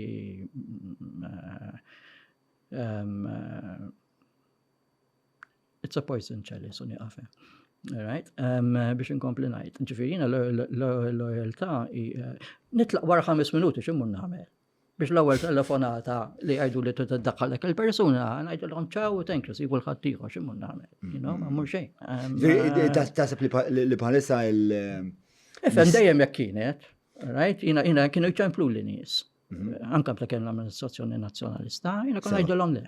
Għax tiġi minnek, ta' ġifieri ħafna drabi tiġi minnek. Jiena ma rridx nsemmi ismijiet hawnhekk, right? Imma kien min jiddejjaqni u ngħid ma ġbajt iċ-ċempilli għatlek le, ċempilli x'iżjed. Għalli san kellem il-Prim Ministru. Għatlu l-kelmu l-Prim Ministru, għatlu kelmu kemm trid. L-Prim Ministru sta skaġa sa ngħidlu. Jien politika ma narax u ma jinteressanix, right? Jien l-aħjar nies irid minn għandi. Issa kum mhix ħomor, blu, sofor, ħodor, jew xil Marija Santisma huma ma jinteressanix. Right? U dejjem hekk kont, ġifieri u kont rispettat. Allura llum il-ġurnata ma tistax twieġeb l-istess ngħid. Ma nafx. Kieku jien iva. Żgur, mhux forsi. Kieku jien iva. Bla dubju. Imma ma tafx kemm titħalla hemmhekk imbagħad.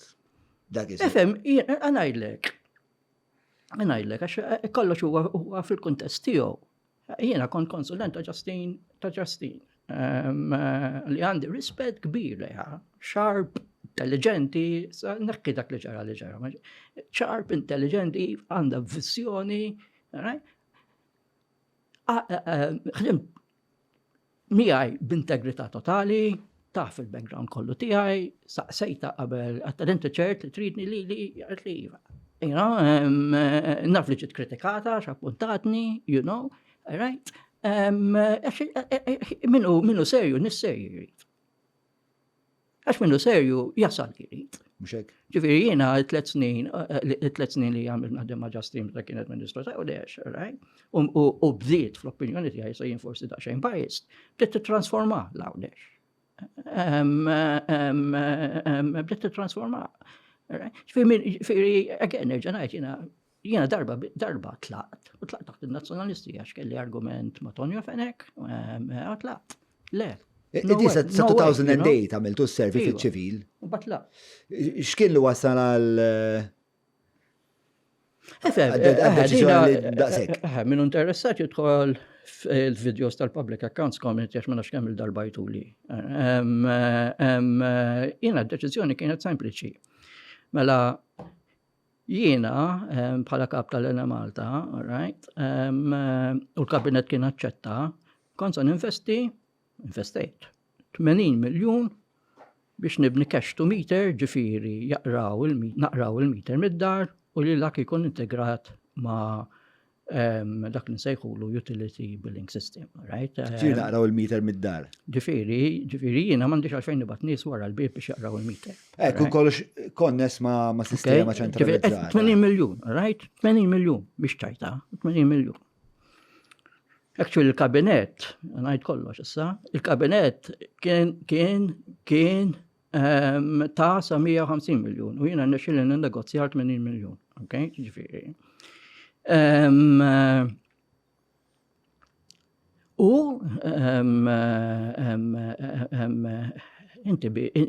raġuni kienet li jiena bħala Ena Malta il-billing system ma kienx tiegħi, kienu jmexxu għal water services biex noħroġ kont għandi 6 xhur biex nixbet il-flus lura x'hemm appellu 9 xhur għadni ma rajt solt, il-cash flow tiegħi kienet li kienet, technical losses kelli up to 15%, visibilju ta' imbarazz, right?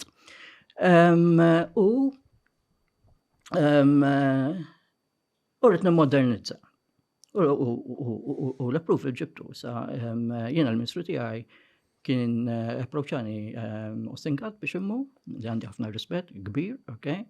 Mhux Tonio Fenek kien il-Ministru tal-Finanzi.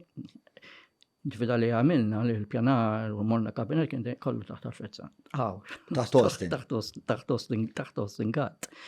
U meta għaddit l-elezzjoni ta' 2008 u jiena il-mandat tiegħi ġifieri jiena konġejt mistoqsi biex immur l-Ena Malta.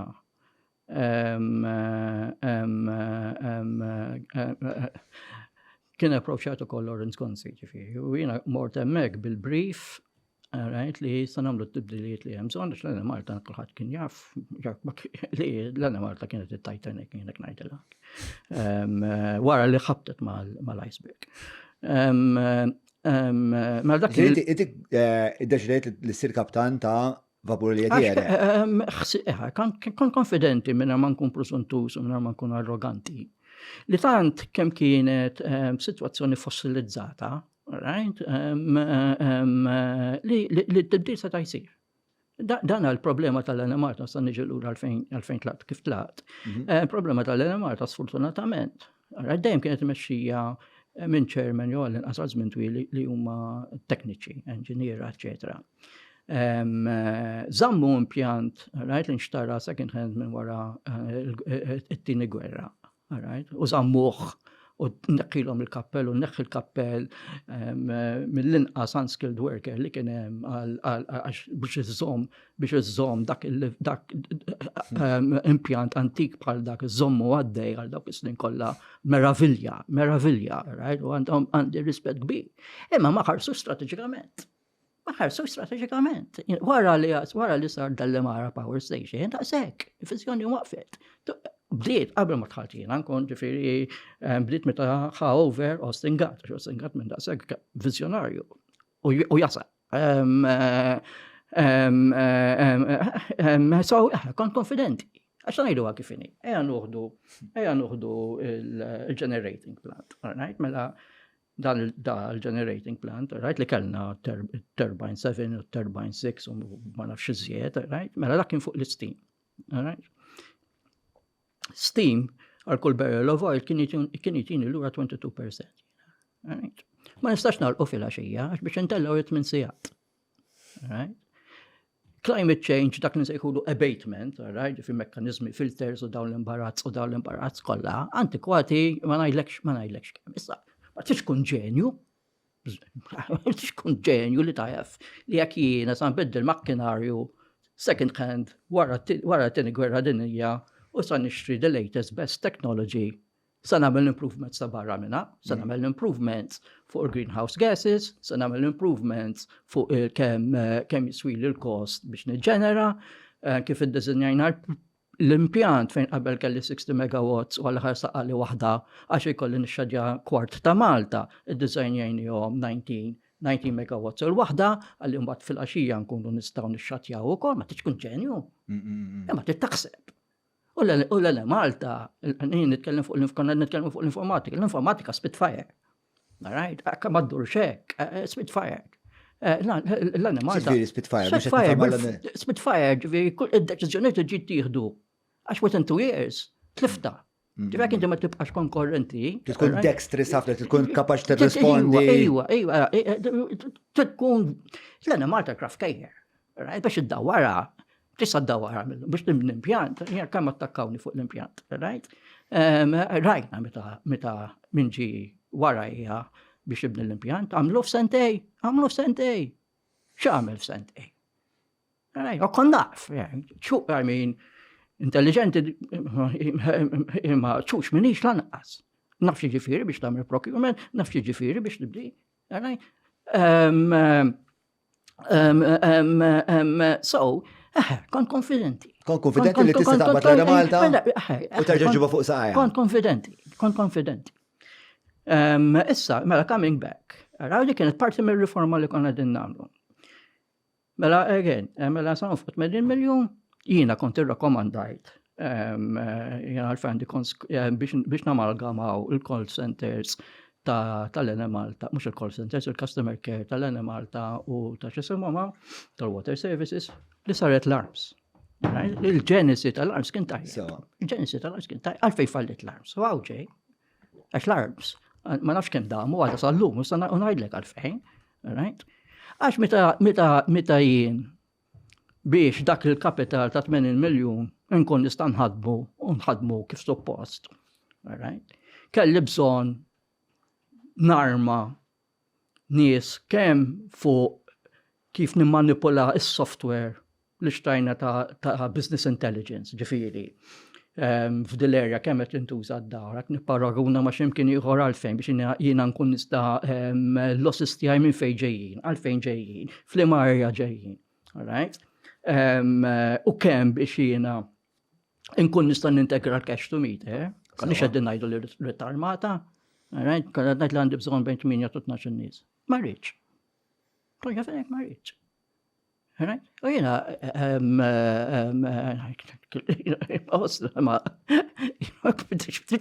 dis tamel xejn, right? Insomma, Mejja sa 12 ruħ, daw tkunu skilled. Skilled, żgur, highly skilled, business intelligence, highly skilled. Ma rridx. But kemm jilli ngħidlek f'24 sija dina tal-għadna tal-Prim Ministru whoever, u tlaqt il-barra. Li ġejt u at Loggerheads u. Tlaqt il-barra. U ma wasaltux. Jiena noqgħod ħażeb buċ. Sallum il-ġurnata jiġi reader meter wara l-bib tiegħi. Wara 80 miljun investiment. Sallum il-ġurnata jiġi reader meter wara l-bib tiegħi. Arru casa. X'għandu jsir? Insomma, tlaqt minna ma rridx inkun naf bl-Malta jagħmlu huma. Mhux problema tiegħi. Mela, minn din l-istorja kollha, ovvjament għandek esperjenza vasta u għandek moħħ kritiku ħafna. Meta tħares lejn sitwazzjoni preżenti, biex naħseb jiena u titnejn naqblu li m'hemmx isa viżjoni fit-tul u wiesa f'dan il-mument fl-istorja tagħna. Jiena kif nara jien, it's always simpler, right? Meta tkun f'siġġwat tikkritika. Right? Ma konx kritik biss kont ukoll. Le, ma it's always simpler, għax meta tkun fis-siġġu li qed tagħmel affarijiet, it's very simple to criticize. Given l-esperjenza tiegħi, u qed ngħid kif naħsibhom jien issa jiena minix on the inside, m'għandix idea x'inhu jiġri, ġifieri, però looking from the outside in. Naħseb li jsiru ħafna affarijiet, strategija fuq l-AI, strategija fuq blockchain, strategija fuq climate change, pero mhux qed jinġabru into an overarching vision or strategy. Right? U naħseb dak huwa difett. Naħseb dak huwa difett għax inti fl-opinjoni tiegħi, all right, waqt dawn il-vertical għax insejħilhom vertical strategies huma importanti, all right, fl-aħħar mill-aħħar mal-pajjiż fejn se jkun. Nitkellmu fuq l-AI, all right, ejja neħdu l-AI. Ma l-AI ma tistax tħares lejn waħdu. Titħares lejn il-value chain. Kif sa nużax fl-iskejjel? Kif sa nibda nabskilja n-nies? Meta sa nibda nabskiljhom? Jobs potenzjalment sa jkolli. Qed insemmi fraka. Hekk inti ma tħares lejn kif dawn l-elementi jiġu flimkien u ma naħsibx li hekk qed jsir. Ma naħsibx.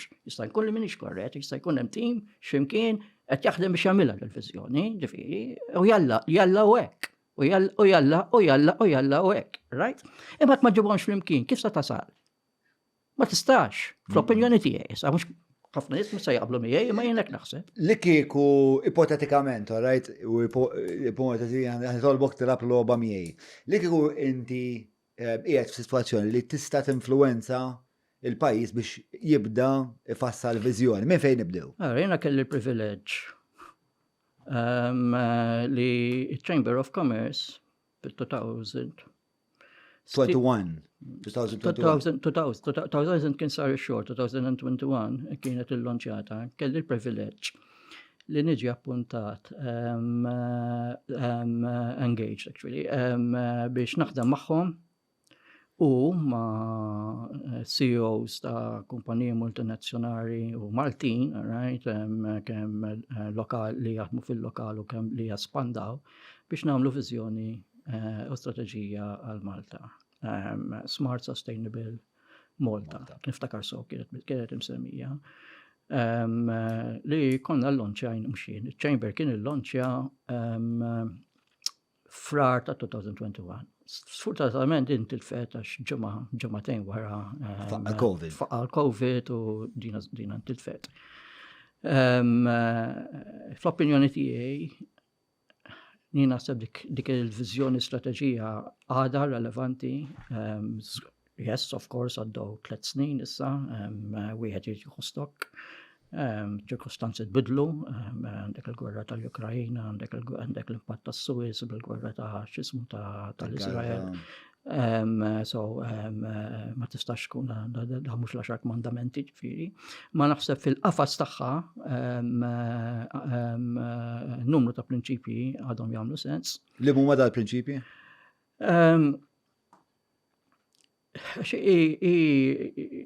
I kienet bbażata ġifieri li infatti naħseb li kienet l-ewwel darba li ċ-Chamber actually ma ħares biss lejn l-ekonomija, ħares ukoll lejn is-sustainabilità.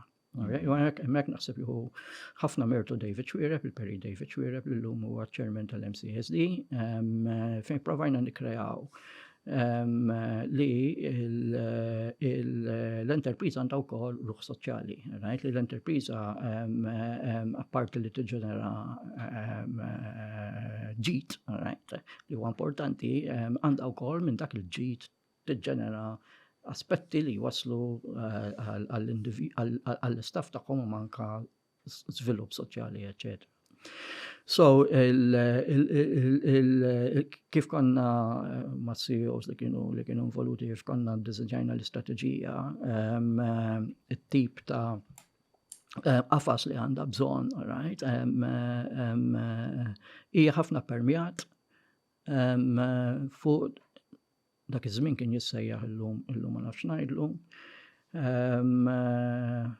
the new digital economy, which is 5G based. Jista' jkun li għadu 4 snin, l-lum m'għadniex daqshekk fuq l-informatika, kien kun dak iż-żmien. Jista' jkun li dak sar iżjed avvanz fuqu, però il-perm ta' kollox, trid jew ma tridx, tħobbu jew ma tħobbux, hija kemm pajjiżna sa jkun kapaċi jieħu, jutilizza, japplika l-opportunitajiet li daw l-avvanzi fenomenali jagħmlu mhux at a national u kif nazzjonalment inti timpaktja globalment. Malta, l-opportunità Malta hija li tuħu vantaġġ mill-avvanz teknoloġiku. M'għandix dubju. Il-realtà hija anqasina kif narajjen dejjem. Mela, jiena waħda mill-affarijiet li kelli argumenti fuqhom, għax waħda mill-affarijiet li għamiltu ukoll. Għax jisni farfettek. Gonzi, li għandi ħafna rispett kbir lejh, kien qabbadni biex nagħmel strateġija industrijali għal Malta. Dan qed nitkellem fit-2006.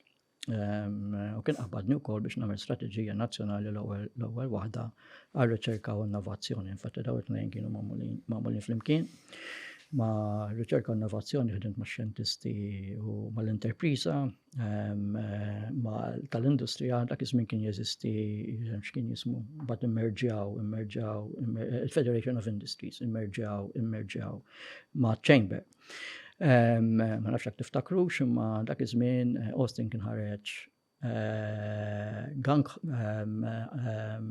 aggressiv li l-manifattura għandha tagħlaq. Le, ma ftakarix. Austin kien ħareġ aggressiv. U jiena kont ngħidlu le.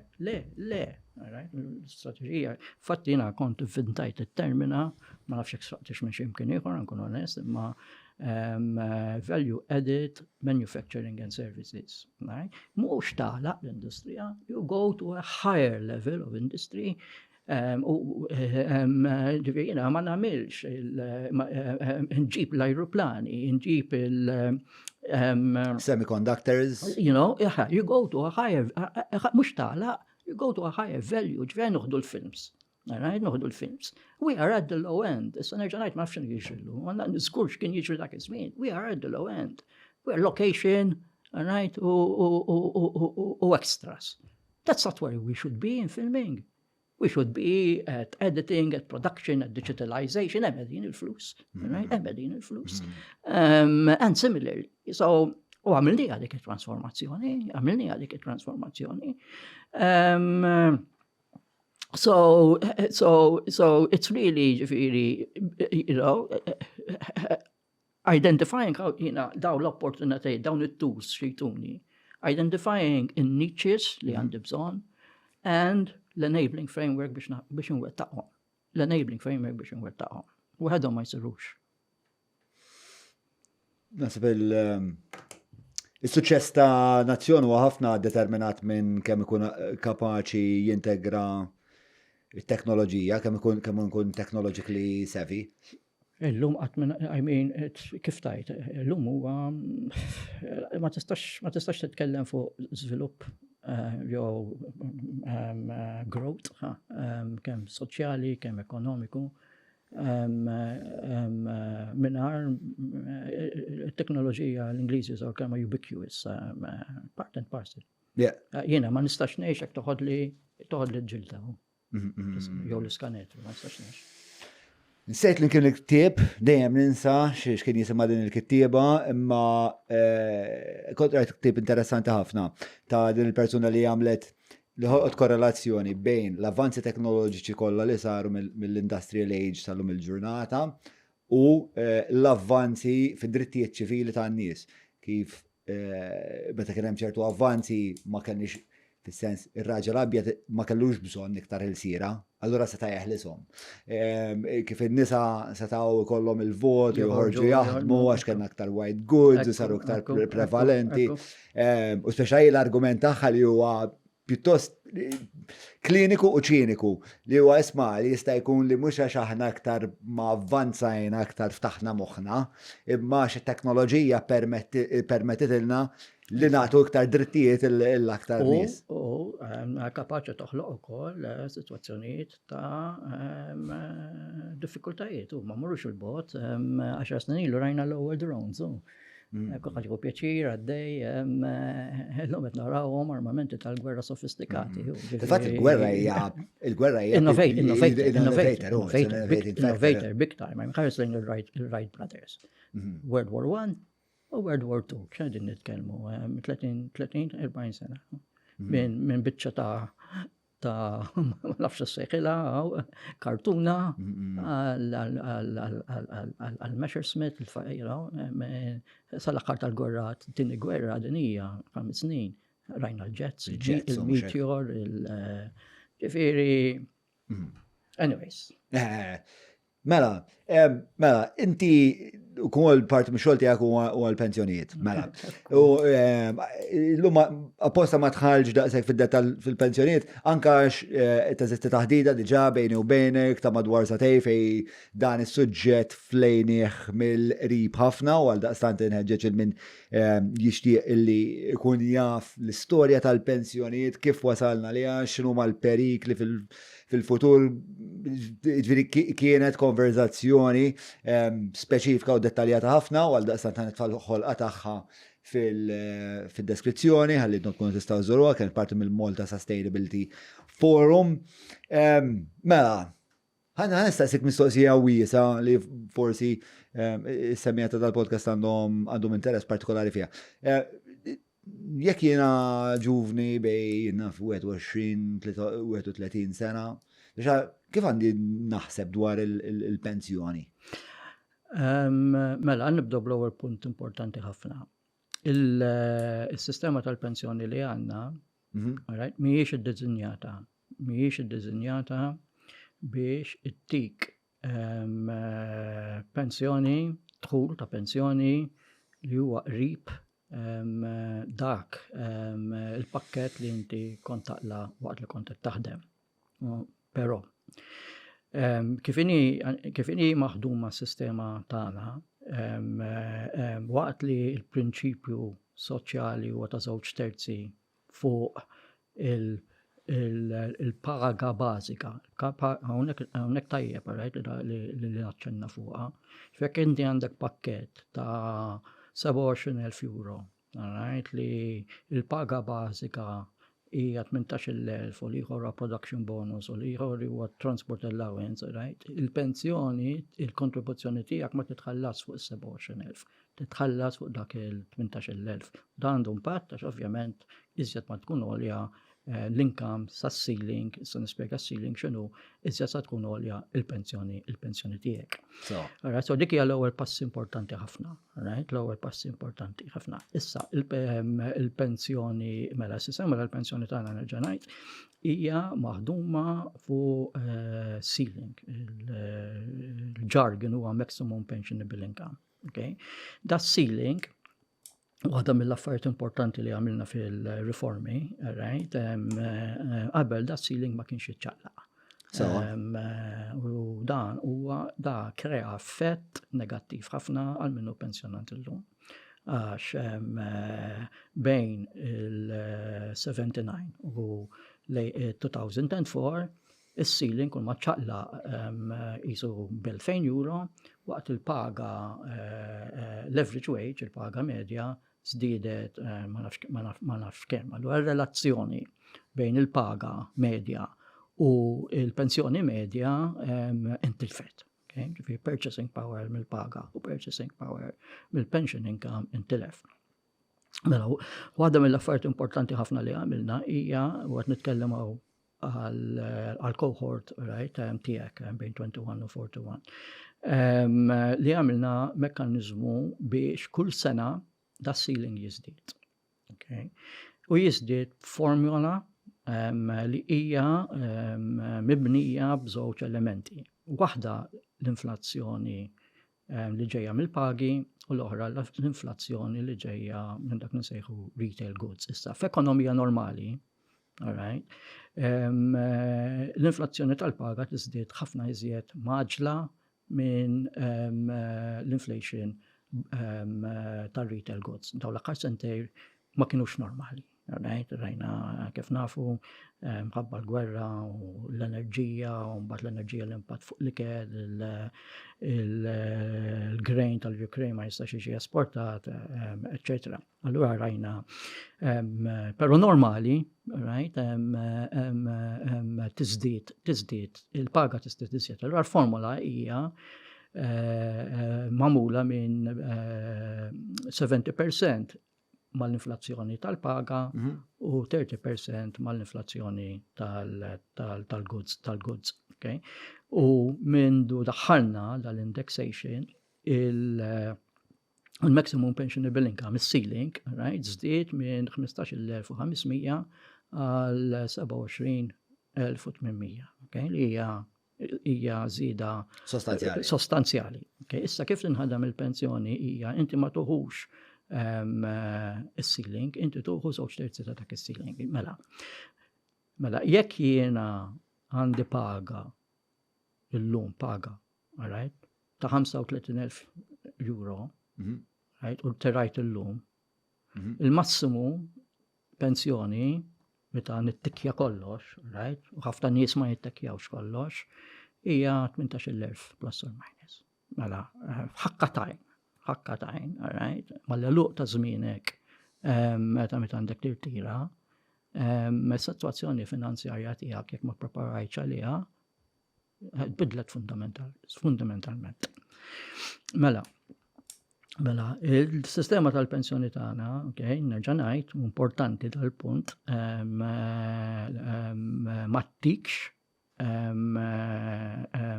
pensjoni, tħul ta' pensjoni li jirrifletti tħul tiegħek. U laqas tħallas għalih, għax inti kull ma tħallas huwa 10% fuq is-ceiling, ma tħallax 10% fuq 35,000, ġifieri inti qed tuħu dak li qed tħallas għalih. Sfortunatament, parti l-edukazzjoni li dal-aħħar snin, l-edukazzjoni finanzjarja u diskussjoni fuq il-pensjonijiet li bdiet u żammet baqgħet fuq l-aġenda mill-2004, ħafna nies għadhom ma jafux kif taħdem is-sistema tal-pensjoni. Jiena kont immexxi waħda mill-aħħar affarijiet li għamil dal-aħħar, il-gvern kien tani il-privileġġ biex nissettja qafas biex nagħmlu edukazzjoni finanzjarja jisimha ġemma. Missibuha ġemma.gov.nt. U qabel ma tlaqt waħda mill-aħħar l-affarijiet li għamilna kien riċerka ta' kemm nies li twildu wara 1962, ġifieri il-kohort tiegħek, u nissuġġerilek anke taraħ inti, Meta saqsejnijhom numru ta' domandi, fil-maġġoranza assoluta ta' dawn id-domandi 90% irrispondew ħażin. Okay? Mela, xi tfisser dik? Li jiena potenzjalment qed nieħu deċiżjonijiet li se jaffettwani mhux illum, ma se jaffettwani inti 25 years down the road, wa kiena 40 years down the road, all right? Informazzjoni żbaljata li meta jista' jkun li naraf, all right? U l-probabilità għax aħna bħala umana din hija xejn id-dinamizmu mbagħad huwa importanti kif tagħmlu. Aħna bħala umana mhux Malti, ġifieri, ma narawx fil-futur. All right? Insejħula myopia. All right? Ma naraw kien Ġappuniż, Amerikan, Ingliż, Brażiljan, ma narawx fil-futur. Qasna fuq sa jiġri għadha, min qatt daħlitlu f'moħħu l-Ewropa sa terġa' jkollha gwerra f'nofsha. Aħseb wara sa jiġri 40 sena oħra. So aħna magħmulin u probably hija safety mechanism ukoll. Mhux hekk hija safety mechanism ukoll. U mbagħad aħna mhux il-Maltin, aħna bħala uman imbagħtu wkoll minn dak li huwa inerxja. Mela, fejn tidħol l-inerxja? U jiena 40 sena oħra u iwa sena mela xar id-dieħel, għala biċċa xogħol, ma morġ, u iwa sena mela 6 xhur oħra, 40 sena oħra nilħaq. Tispiċċa ma tagħmilix. Issa, mela, il-fatt li l-sistema tal-pensjoni ma tikx dħul, right, li huwa viċin dak li inti kont qed taqla jekk id-dħul tiegħek huwa inqas mit-2/3 tas-ceiling. Ġifieri jiena d-dħul tiegħi kien 18,000 u nittikja kollox, sa nieħu pensjoni ta' 18,000, right, 2/3 tas-ceiling. Jekk jiena kelli 40,000 u nittikja kollox, sa nieħu 40,000, sa nieħu 18,000. Mela, l-ewwel ħaġa rridu nassiguraw u n-nies għandhom jieħdu interess għax meta nitkellmu fuq l-irtirar. Right? Maħniex qed nitkellmu sena jew tnejn, qed nitkellmu fażi importanti u twila, right, tal-ħajja tagħna. Ġifieri jekk wieħed jistudja is-cycle ta' kif aħna bħala umana nġibu ruħna fejn jidħlu l-flus, right? Inti li ssib hija bejn 18-il sena l-ewwel income jew 24 sena kmur jew 22 sena meta mort l-università whatever. U ħadd l-ewwel job tiegħek, il-probabilità hija li sa tonfoq. Għandek l-ewwel income, u sa tisifer, sa tpixxiex, xtrajt il-karozza, eccetera. Meta tibda toqrob u aħna sort of lower will titwielet isu 31-32 years. Meta tibda toqrob biex issir f'engagement serju sa partner, tiżżewweġ, whatever, right, bejn 28 u 32. Kif konna nitkellmu dal-għodu li għandu l-opportunità juhu sajjajnuħ il-ġenituri tiegħu jew tagħha, okay? Ma mhux kulħadd għandu dik l-opportunità. Hemmhekk sa tidħol inti probabbilment fl-ikbar żewġ kost ta' ħajtek. Right, jekk ummok u missierek ma tawx flet, okay? Tixtri dar, u nafu kemm jiswaw u bli marata qed jolu, mela għandek mortgage, all right?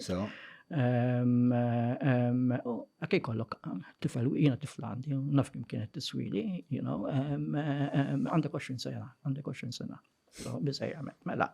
F'dak il-perjodu, se jkun probabbli l-iktar perjodu diffiċli. Għandek momenti meta jibdaw l-iskejjel, għandek it-tfal, per eżempju. Jibdaw xi sport ġdid, jibdaw xi strument. Ekku, għandek karozza marla l-klaċ u il-budget tiegħek kull jum, għandek dak li nsejħulu rainy day fund, waħda ħarbtek, So, mbagħad mortgage jitħallas, it-tfal talqu, jew m'għadhomx jiddependu daqskemm kienu jiddependu qabel, bejn wieħed u ieħor għandek 50 sena. Issa, jekk inti ma bdejx tipprepara qabel biex dak il-gap Alright, bejn xittik il-pensjoni u xittik il-salarju, ma tistax tipprepara qabel. 50 years is late. Alright, biex inti tibni safety net in 50 years is late. Alright, tista tibqa' taħdem. Mbagħad min jaħdem għax hu pjaċir jaħdem, min jaħdem x'ma jistax hemm il-mod ieħor u sa jkollu jaħdem għax bil-pensjoni biss jew miskalkula jew whatever u jaħdem.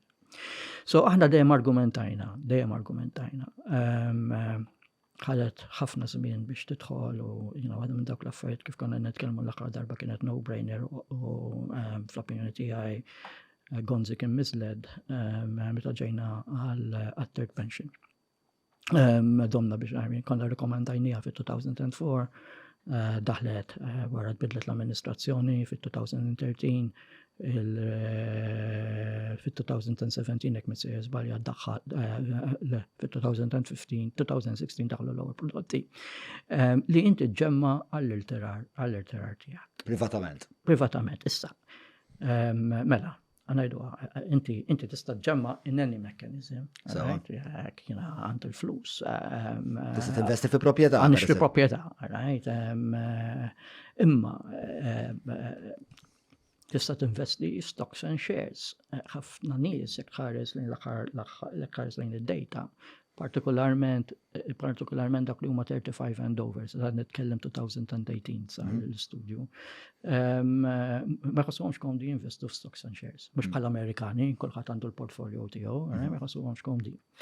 Allura risk appetite huwa baxx. Allura jippreferixxu jinvestu deposits u dawn l-affarijiet kollha ma nafu. Fixed account Iva, fixed account, imma nafu bejn il-2010 u 2021 għana kienu inqas ma' 1%. Hekk ma kienu zero, ġifieri, ġenerazzjoni sħiħa ma ħadet xejn. U f'dak il-każ il-flus jitilfu l-valur minħabba l-inflazzjoni. Ekku, jitilfu l-valur minħabba inflazzjoni u silġa. Silġa d-dub. Mela, f'dak kollu, f'ħdan da kollu, għadna isma' kif nistgħu nagħmlu mekkaniżmu li huwa attrajanti biex persuna specifikament, ġifieri għax jiena fixed term deposit nista' nifhmu meta jrid. Mortgage nista' noħodha meta jrid jekk għandi biex noħodha. U dan huwa il-private pension. Mela l-instrument jaħdem hekk. L-instrument jaħdem li inti bejn 18 sena sa minn 18 sena l-qoddim, tista' tuħu private pension. L-lum hawn ħafna fis-suq li jipprovduh. Skużawni. Ħafna li jgħaduh jipprovduh fis-suq, però għadna kif sanħajru di l-inertia li tkellimna fuqha, di l-miopja li tkellimna fuqha, kif will we overcome it? Ma vintajna xejn ġifieri pajjiżi oħra ilhom jagħmluh da diċaturi ta' żmien qabel. Qed imorru lura t-teorija tiegħek tal-bidu li jisma' titgħallem mill-iżbalji li għamlu. Titgħallem mill-iżbalji li għamlu huma, nsemmilek eżempju, pereżempju, mela għadna isma' ħati tax credit, ħati inċentiv, u s-sistema ġiet iddiżinjata li persuna sa massimu ta' 3,000 euro fis-sena kontribuzzjoni, inti skont il-pakket li tuħu. Ma dawk li għedin magħhom aħna, miżerjament tagħmel 60 euro fix-xahar. Oħrajn ma nafx ma skont ma min tmur insomma. Però hekk inti tagħmel 30,000 euro x'qed ngħid, 3,000 nixtieq. Hekk tagħmel 3,000 euro fis-sena għandek tax credit ta' 25%. Fi 25% tax credit huwa 700. 25% fuq dawk 3,000. Li huwa 750. Mhux tuxata. It's good. Can it be better? Dejjem, right? Mbagħad nitlu ħafna argumenti, is it a tax avoidance, is it a tax evasion, is it a new saving, is it a substitute saving, ċentejja in-nies. Mbagħad hemm ħafna argumenti bħal kollox. Mela, issa, kif meta niġu biex inġemmaw, hemm prinċipju sempliċi ħafna, right? li huwa time, ħin u compound. Time and compound. Mela jiena ta' 25 bdejt inġemma 1,000 euro. Naqsamhom 80 kemm jiġu 80 euro, 85 euro Roughly. fix-xahar, all right? Nice. Over 40 years, plus l-interessi, all right? Dak, u nuħdu return baxx over 40 years ta' 2%, 2.5%, għandek kitti ta' 75,000 euro. Okay. Plus il-tax credit li kunħat waqt dawk l-40 sena.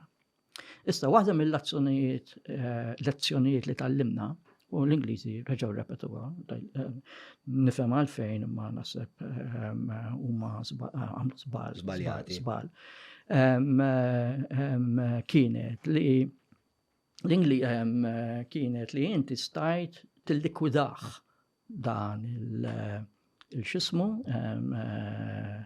dan l-investiment li qed tibni, right? U x'ġara, ħafna nies mux tillikwidaħ dejjem, imma meta tiġi biex tuħdu, right, meta mal-rata tal-irtirar, xinti għalek daħħartu, kont uħdu kollu cash. U xġara, ħafna nies nafqom holidays il-Bermuda, Bahamas, u da, għalfem baqa bl-istess problema. U n-nies baqgħu bl-istess problema. Allura, dik kienet lezzjoni għadna li aħna ma rridux hekk. Infatti il-modell. Ma t-likwidhomx kif ħatuħolhom? Mela aħna l-modell li kreja, aħna hija li meta niġi biex nillikwida, ma nħudux kollu, nuħu 30%. Mbagħad tuħdu biċċa. Mbagħad nuħdu biċċa. U dak il-30% nuħdu tax free. Mela jingħad nuħu il-credits, right, over the period li jiena nibnihom. Issa ġviri inti xorta tħallas it-taxxa fuq dak, bux il-30%, il-70%. L-oħrajn tħallas it-taxxa fuqhom iva. Apex Media huma esperti fil-kamp tal-SEO għal snin sħaħ huma għenu l-klienti tagħhom sabiex jitilgħu fil-quċċata ta' tfittxija tal-Google jekk inti qed tfittex outreach links, PBN builds, konsulenzi u kwalunkwe xorta ta' servizzi relatati ma' SEO mela kellem il-Apex Media. Jina nitkellem ma' nies u jgħidu lek isma' għax ma naffordjax. Semmejtu lek dal-għodu.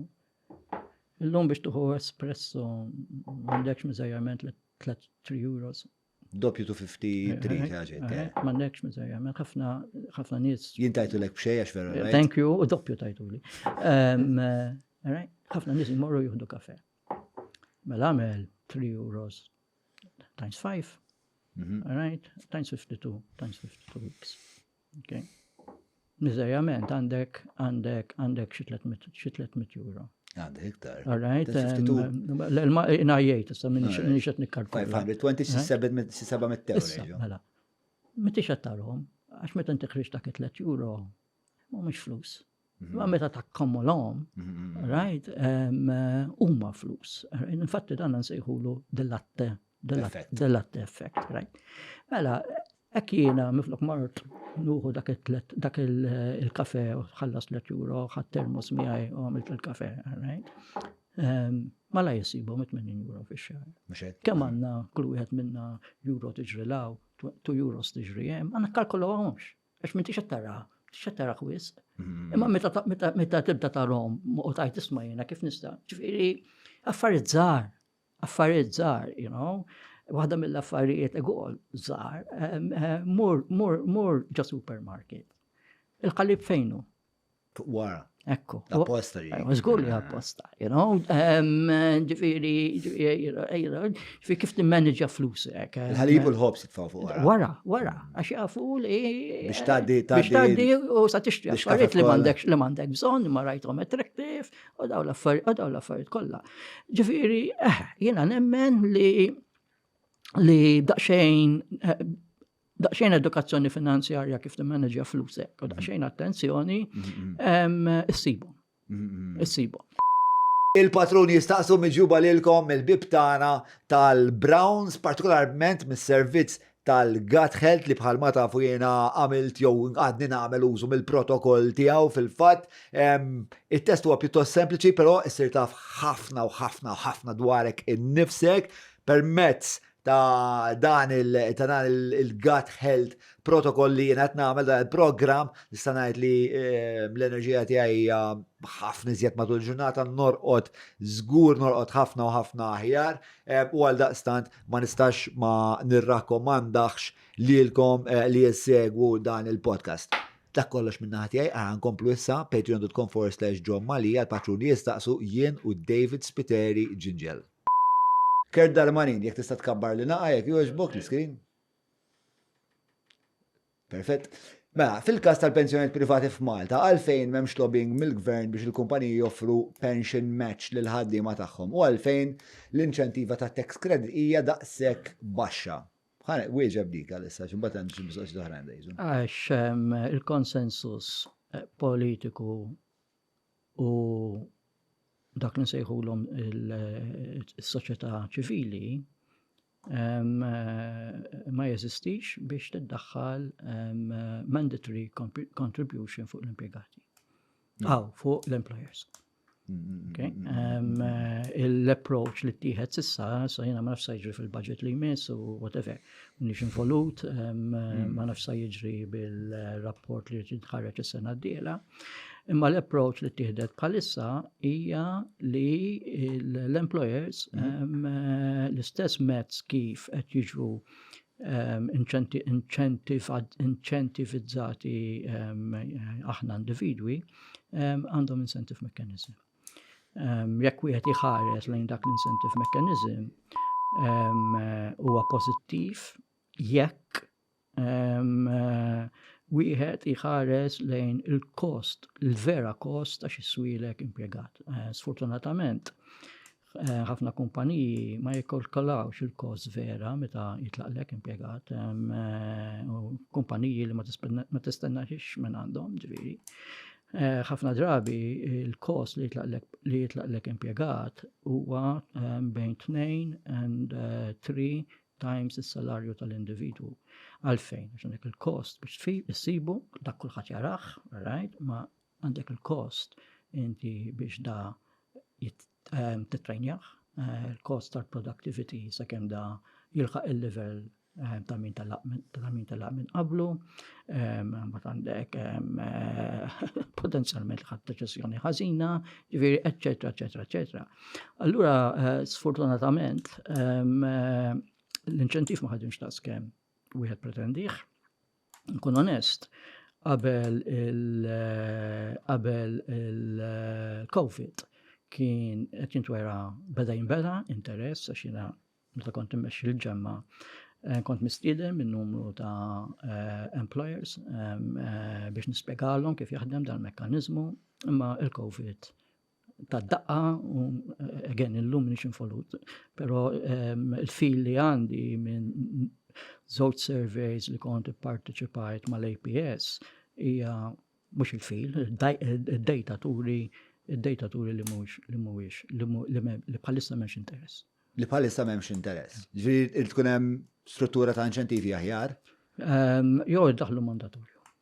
Jew jiddaħlu mandatorji, ġifieri jew despotiżmu carrot jew stick. Carrot or stick. U inti tippreferi? Jiena nippreferi neither.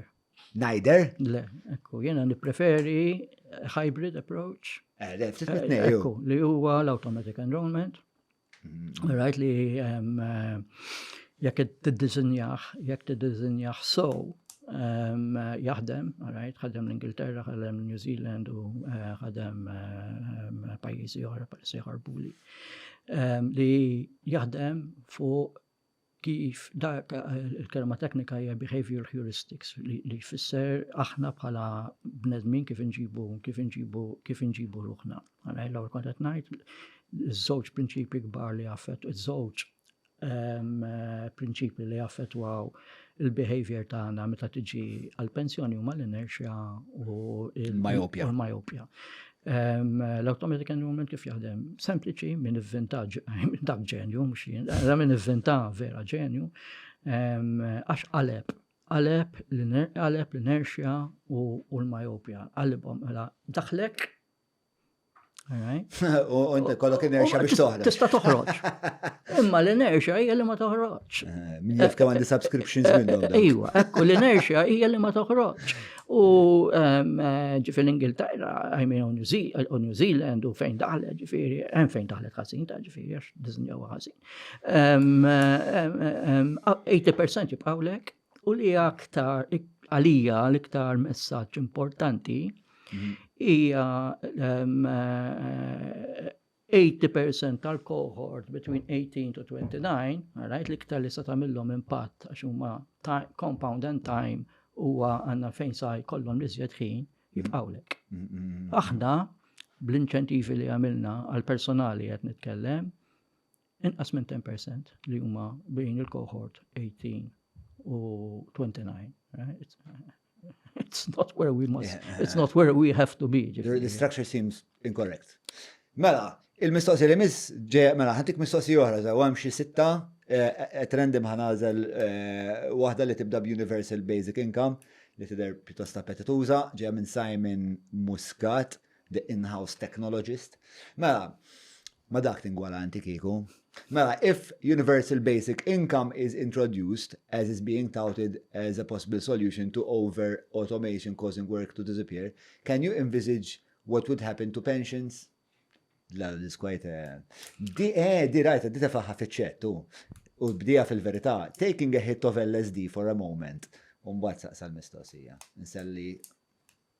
Efem, ma nafx li ma definizzjoni qed juża l-Universal Income. Id-definizzjoni li jiena familjari magħha hija definizzjoni fejn tiġi applikata l-Ingilterra fejn Universal Income huwa consolidation ta' pakketti ta' social benefits li fejn qabel rrid tapplika lihom individualment, ġifieri unemployment assistance tapplika għalih, allura ma kontx taf dak il-benefiċċju ma tapplikax għalih, l-Ingliżi kienet riforma kbira, kritikata, fejn kreaw dana l-Universal Income, right? Mbagħad kreaw ukoll dak li jissejjaħ passporting. Jekk inti għandek xi benefiċċju ieħor bħal legal aid, right, li jilħaq il-kriterji tal-means testing, awtomatikament jippassportja għal dar Universal Income. Dik id-definizzjoni li nafina, niqafa. Mela, ħanajlek, hemm numru ta' mistoqsijiet oħrajn. Ġifieri l-interess tal-Patreons tagħna, forsi mhumiex daqshekk miegħu il-Patreons tagħna, jaħsbuna fil-futur. Ħanajlek, u anke forsi kien hemm uħud li daw l-ewwel konversazzjoni tagħna, allura iktar kellhom l-opportunità jixtaru x'dak li jixtiequ jgħidulek. Ħanifqu għallum. Grazzi tal-istedina. Għal pjaċir, sa li għamilt konoxenza tijak, permessa dak il-forum. Grazzi. Jien ukoll għax ħadd pjaċir. Qed nuħu pjaċir. Ħadd pjaċir sirt nafek jalla di relazzjoni tkompli. Ma ħawwaqfu. Nixtieq nirringrazzja min jiffollowja, right, tal-paċenzja tagħhom. Grazzi. Perswas li jieħdu ħafna iktar paċenzja bija milli jieħdu bik. Fil-fat naħseb xi skaluna fil-ġenna għal-Patreons tagħna. Mela, jalla nerġgħu niltaqgħu m'għandumux. Grazzi. Narakom id-dieħla. Saħħit.